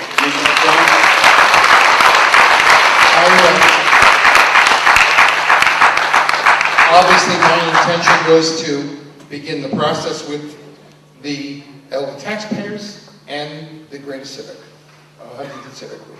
Those leaders, begin the process with them and get their guidance in terms of where we would go, because that's the inner community right here.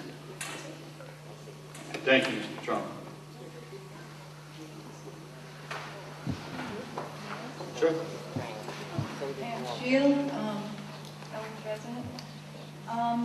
This is for any official who contemplates downzoning as a viable action. It seems that downzoning is favored because the prospect of more money that comes with heavy development projects trumps projects that go according to existing zoning. And as we saw with Matinacock Court, the requirement to accommodate more human beings even trumps the money benefit. So how do either of these trumping mechanisms that governments do conflict with an official's duty to provide health and safety to our unique populace, which draws its drinking water from the aquifer and which breathes air which is found to hold the worst smog level in New York State? So how do they trump that by jeopardizing health and safety? I mean, unless you're clear, You're not clear? I'm sorry. Okay, it seems as though the downzoning prospect or contemplating downzoning is done because of financial reasons or economic reasons. right? Down zoning. Four is that any rezone, so that's down, up, any change of zone should show a community benefit. It should show a benefit in order to change it. So I hope that answers your So question. in your mind, could money trump the health benefit? No. It has to be a community benefit. Community health benefit? A community benefit overall. Economic, environmental, it must show a community benefit. Anyone else? Yeah. I'll just mention, I think we have to be guided by, and we are guided by, the CEQA process, which takes into consideration all these things. And when you have a head CEQA that comes through, I don't think we proceed. And I think we have a record of that. When the CEQA record shows that there are problems with public health and safety. Obviously, that's a first and foremost concern. And in anything we do. Okay. Thank you. Thank you. Sir? Again, I'm Dan Ciccone. I'm a 20-year resident of Elwood. But what I didn't say before, I'm also a 10-year member of the Elwood Board of Education. And we've talked a lot about housing this evening, and it's a very good topic for town council to address. And this question is for all of the candidates. But to just give you a little bit of background, there's another type of housing that's going on in Elwood, and I can't believe that the Elwood School District is alone. And it has a tremendous financial impact on our schools, and therefore for all of the taxpayers of Elwood, and I would imagine the same is true for Comac and Huntington and South Huntington and Harborfields, if not Cold Spring Harbor as well. And that issue is illegal housing. Now, while we can talk and debate about apartments and how apartments might bring younger families and families with less affluent income to our area, what we have going on in Elwood are residents that have rented their house, perhaps because it was going into foreclosure, or perhaps just because they are an absentee landlord. But we have instances in Elwood that has a 4-bedroom home and a basement that has 5 families living in that single-family home. And what happens is when we address our legal counsel as a school board and New York State School Board Association counsel, we were told emphatically that while it is incumbent on boards, school boards, to check for residency and make sure that a child is actually a resident of your community, we have no authority whatsoever over illegal housing. So if that child is a resident of a particular home in the Elwood School District, it is incumbent upon us to educate that child, and it's incumbent upon the taxpayers of the Elwood School District to pay their school taxes to educate that child. And there are some cases where that child, and this sounds very cold-hearted, so I just want to focus on the dollars, but there are some very sad cases where that child is a special needs child that can't even be educated in our schools, but has to be put in a private setting, which can mean hundreds of thousands of dollars per child. Now, it is not our authority, it's not within our authority to check for illegal housing. So when we have homes that are single-family homes that have 2, 3, 4, and 5 families living in that home, putting children in our schools, that becomes incumbent upon you to check on that illegal housing. So, to all of the candidates, I would like to know what you can do and what you will do and what you're willing to do to fix this problem. Thank you.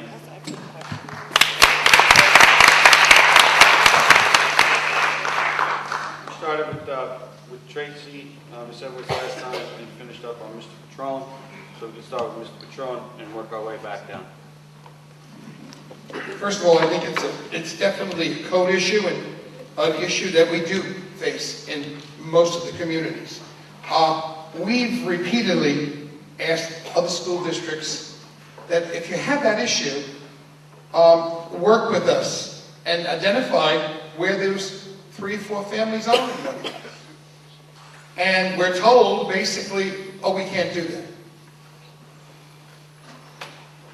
So I ask you, will you work with us? Follow that to a degree that is true, because our council tells us that the one supreme law in all of education is the privacy of children. So for us to say we believe that this child is living in a legal home kind of crosses the boundary. So while I agree with your solution, and I understand it's not the solution. but I agree with you where you're going.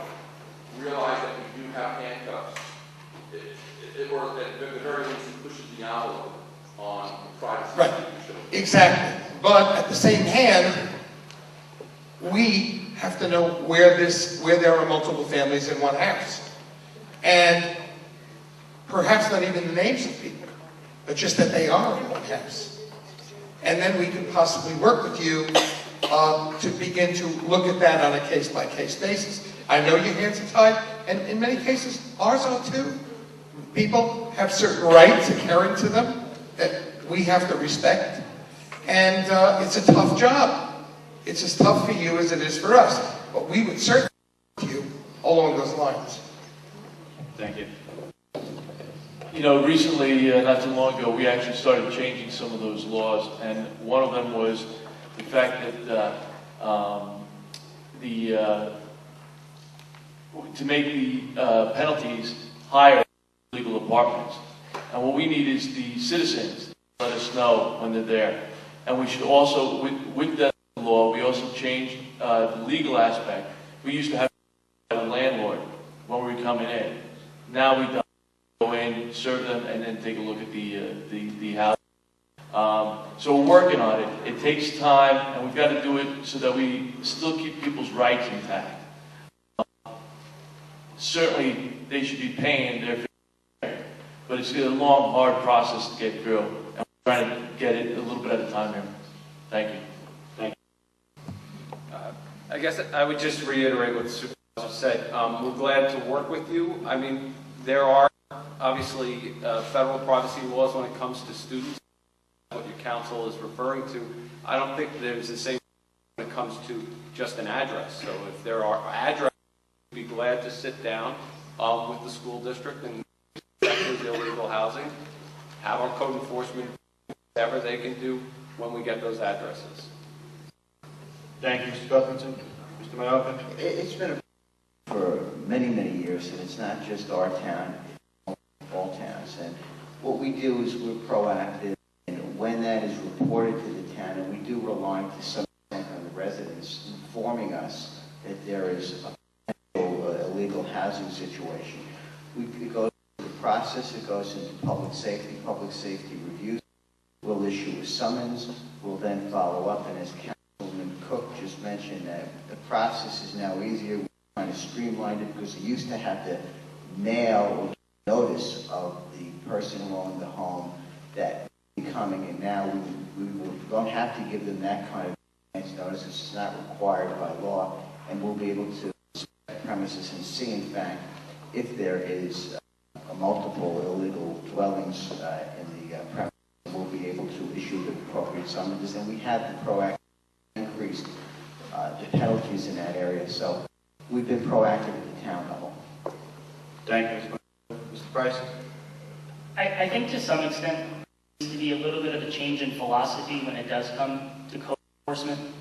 I said earlier that it seemed as though there was code enforcement in some areas of the town where you have illegal accessory apartments, and the town seems to turn a blind eye. Yet, if you live in Cold Spring Harbor or in Dixie and you're building something onto your house, the town is walking through your house looking for any reason to make you go get a permit, pay another fee, and so on.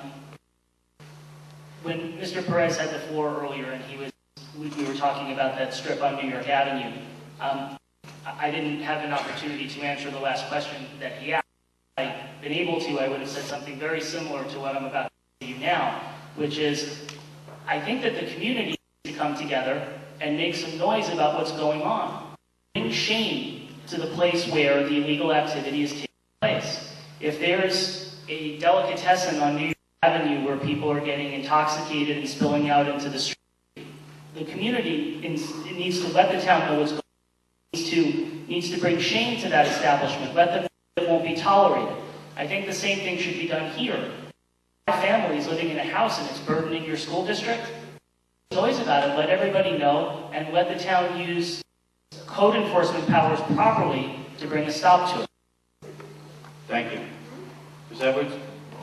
So, Dan, as you know, as a school board, I know that what Mr. Price is suggesting you can't do.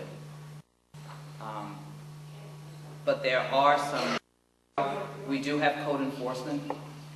We can look at multiple meters. We can work with the families. We can also work with the police departments to see if there's other activity that's going on there. So I think that we can do more. I think that it is our responsibility. What I don't do is put my job off on you to say it's your responsibility to do that. It's our responsibility to do that. Thank you.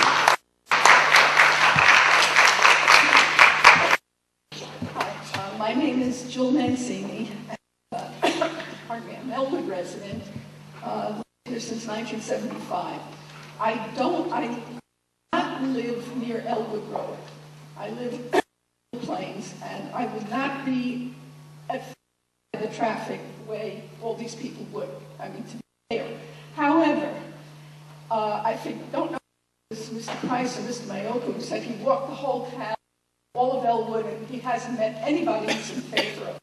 Where I live, most of the people I talk to are in favor of it. They're not going to be by the traffic, and what they see is that the dairy was horrible, that the Media Villa project was not what we wanted, and when Mr. Media Villa was here originally, we said, can't you make it senior citizens? No. Can't you make it condominiums? No. This project is everything that we wish that Mr. Media Villa had done. There's too much of it, granted. Too many units. The senior citizens would not have a problem with overburdening the schools. You're not going to have a crime problem. It's relatively scale. The senior citizens are not out at rush hour and come in at rush hour because some of them are not probably going to be working. So they'll be in the middle of the day. The thing is, I had it before. The question is, you say on the town board that you will go with what the community says, and you're not going to have a vote. How do you know what the community, which has to do with the schools that will be coming in, how do you know what the community wants? The opposition, they are very, they're going to be very locally, they're very vocal and strong, but they're only a percent actually of the Elwood community. How are you going to find out what the Elwood community has to say about this? That's my question. Put in your backyard. Come on. So how do we represent the whole? Yeah. Represent the whole community. That's what I want to know.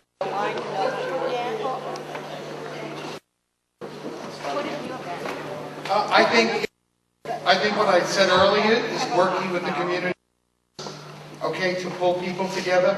I thought of it after, and I did neglect to mention with that the school district should be involved in the process because there's an effect on pro and con.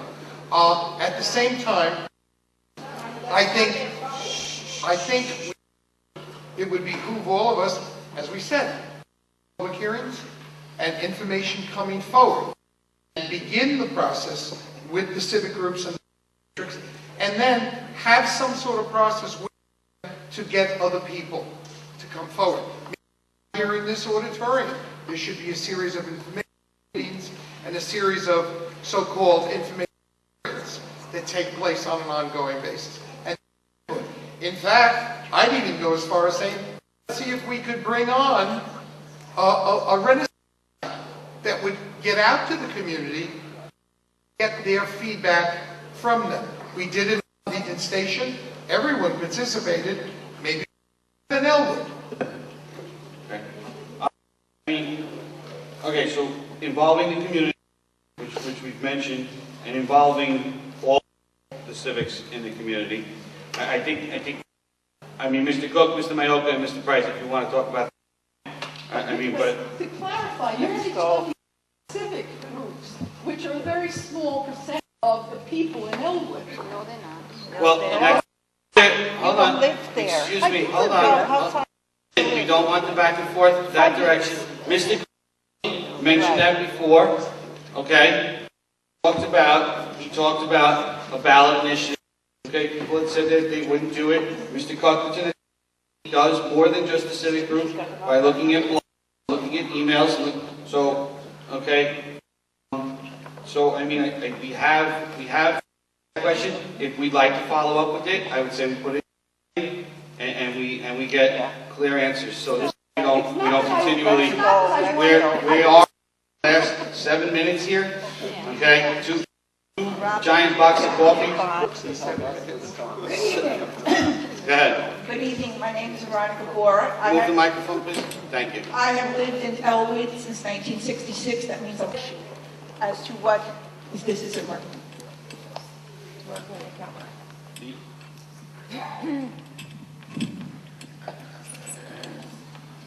Have you heard that Mr. Berman would not pursue with this contract and therefore could get out of it if he cannot build more than 10 units per acre because it wouldn't be financially feasible or beneficial? Is that a fact? Do we know?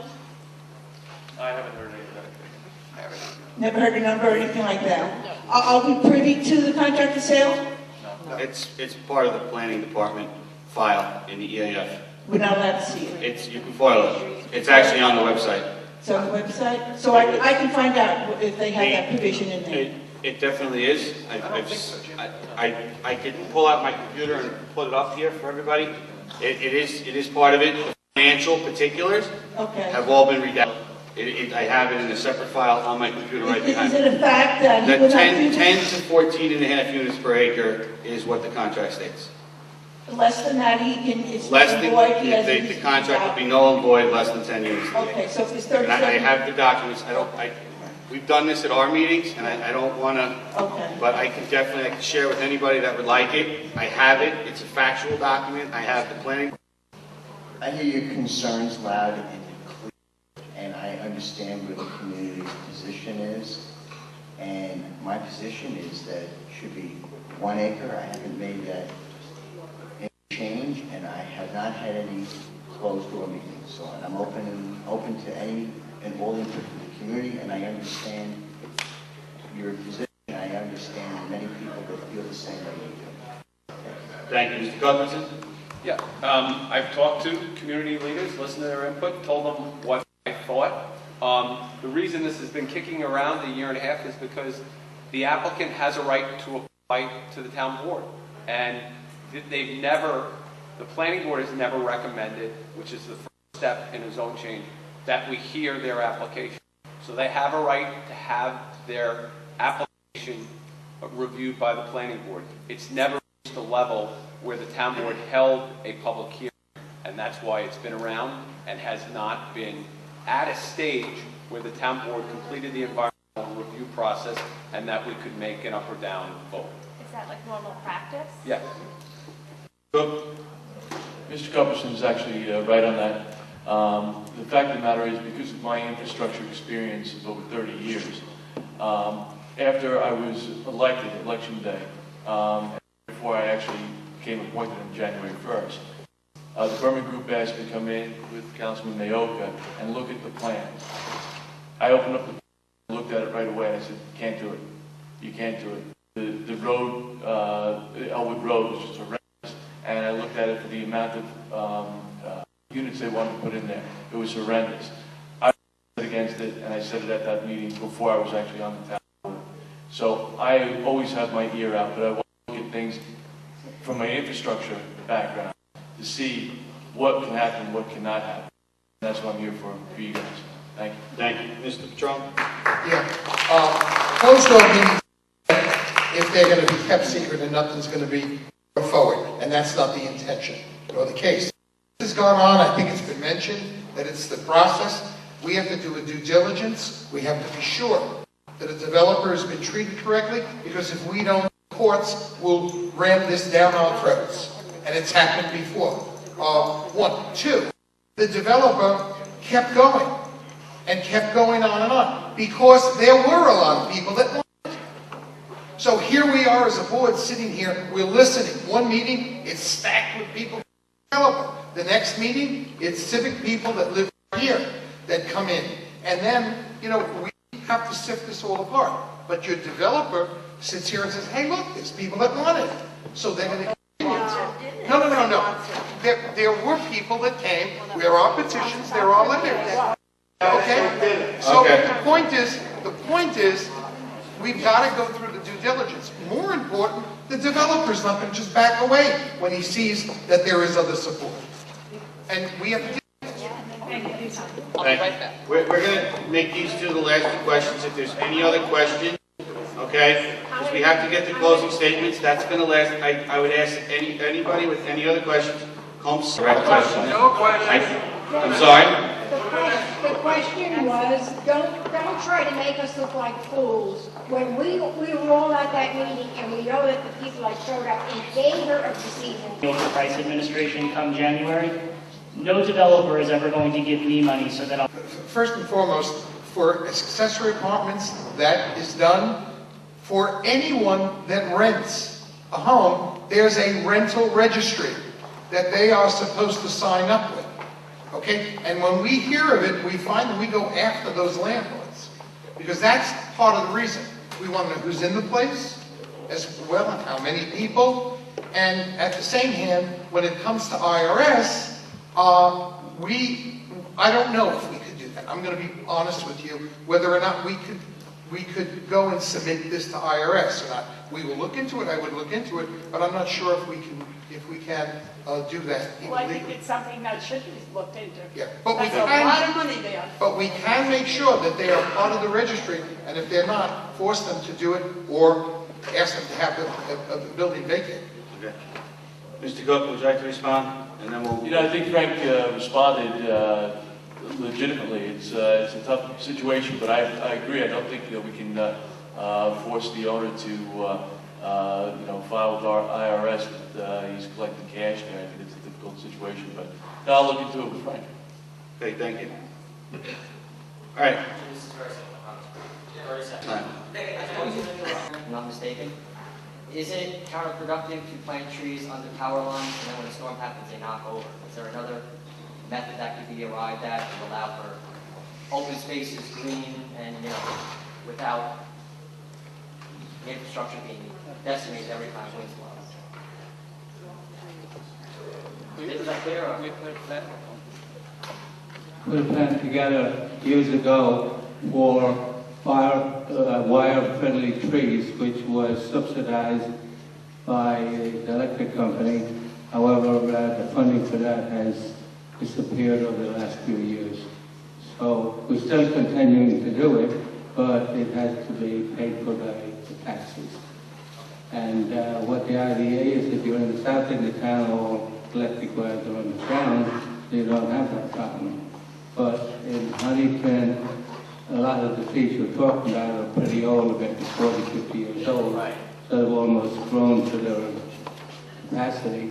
And a lot of them now are getting diseased and dying. And during the Superstorm Sandy, we lost like 2,500 trees, which of course have to be replaced. And that goes about $200 a piece. So it's going to cost us quite a bit of money, but it should. It's always they require personnel and police because they weren't. Thank you very much. Thank you. Mr. Gunter, would you care to respond? Obviously, prepare closing statements. You're going to respond, and everybody else is going to prepare their thoughts for closing statements. Sorry, Mr. Gunter, go ahead. That's okay, John. I think common sense does prevail, and that if there is a tree replacement program, is to make sure that you put them in place that won't impede the electric wires so that the good people of Huntington don't have to go without power any more than they have to. Excellent. Okay, like I said, while they're going to prepare a very, very long night, I appreciate everything. Again, kudos to the civic groups involved, Greater Huntington, Elwood taxpayers, Manor Plains, Green Lawn Civic. I know Walter's around still, somebody.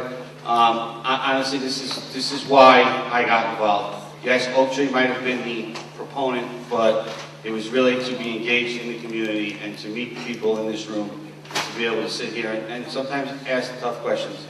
So I appreciate that. I thank you, and I thank you, and I look forward to November 5th. We started with opening statements with Mr. Petrone, so we'll do closing statements from Dr. Spencer down. Closing statements, we're going to do 1 minute, okay? If we can make it shorter, that would be great. But I'm going to rely on my wonderful timekeeper, Helen Keller, up front, who's been a phenomenal assistant tonight. Dr. Spencer? Thank you for listening to us for the last 3.5 hours. I just want to say that I've enjoyed being your legislator. I have ideas, I put them into action, I've been able to bring resources, I've been able to stand and fight for you. I have a plan for the future, and I've been able to deliver results, reaching across the aisle, working with both sides, and being able to get things done. I'd like to continue that record. I'm very fortunate that I have a fantastic opponent, Rob Conti. I respect him for being able to stand up and be able to express his views. I am enjoying the opportunity to distinguish and to show my record, and I ask for your continued support. And thank you for the privilege of being your legislator. Thank you.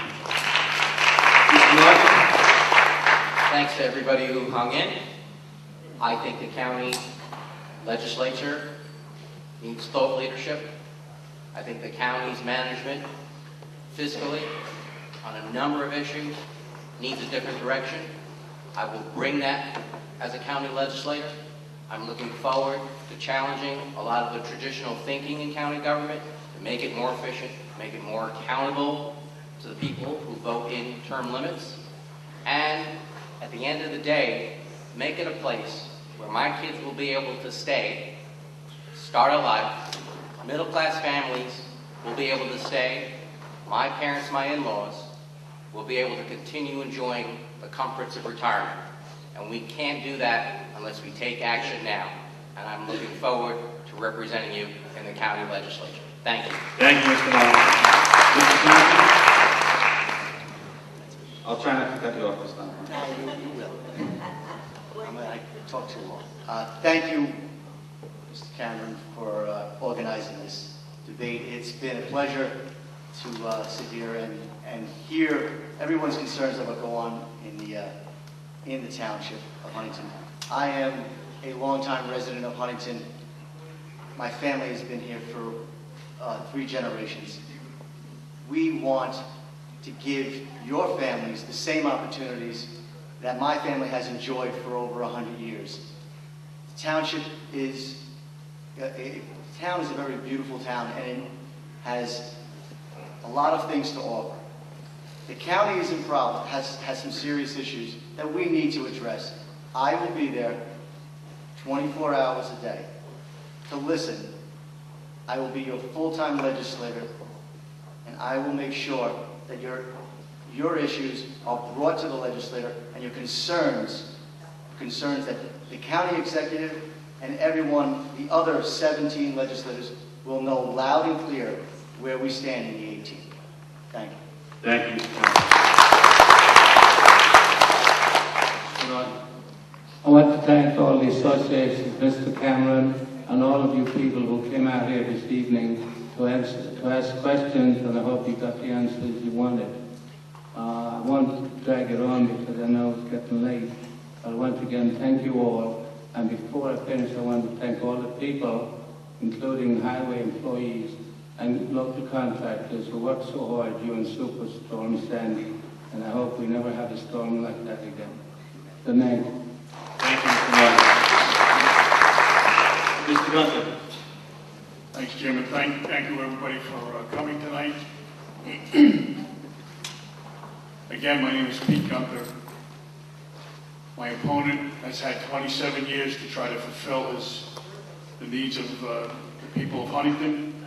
I think he's failed over the past few years. And I told you about the snow plowing, which he has failed to do, and the safety of our kids and getting the buses to school, along with my emergency service extensive background, my military background with disaster assessment, both militarily and for natural disasters, dealing with budgets and employees as a commissioner with the Centerport Fire District. I think it makes me qualified to be able to take that position over from Mr. Norton. Please consider my vote, consider your vote for me on Election Day, November 5th. Thank you. Thank you, Mr. Duncan. Well, thank you very much, and thank you, Jim, for being such a great moderator. It's a tough job to do in this amount of time. I lived in Huntington all my life. I'm not going anywhere. I love this town. I'd like to move Huntington forward. I would ask if you could take one of these that's outside. I have a lot of actions that I'd like to do to promote the quality of life, to make it more affordable, to create additional partnerships, and also to strengthen our financial stability. You know, a friend of mine gave this to me when I came up here, and I will tell you that it speaks to what I'd like to accomplish and what I commit to do. I love where I live, and I will defend what I love. Please vote for me on November 5th. Thank you. Thank you, Mr. Clerk. The Cook-Mayoka Prize Team is asking for your vote on November the 5th. The Cook-Mayoka Prize Team promises you the following. The first thing that we will do in January of 2014 is we will enact term limits. We're asking the voters of Huntington to impose term limits on Supervisor Patron and Councilman Cuthbertson in November. When we're in office in January, we'll impose them on ourselves. We'd like to hold the line on taxes. 17 tax increases in the last 19 years is too many, while at the same time voting themselves pay raises in 10 of the last 20 years. We can and we should do better.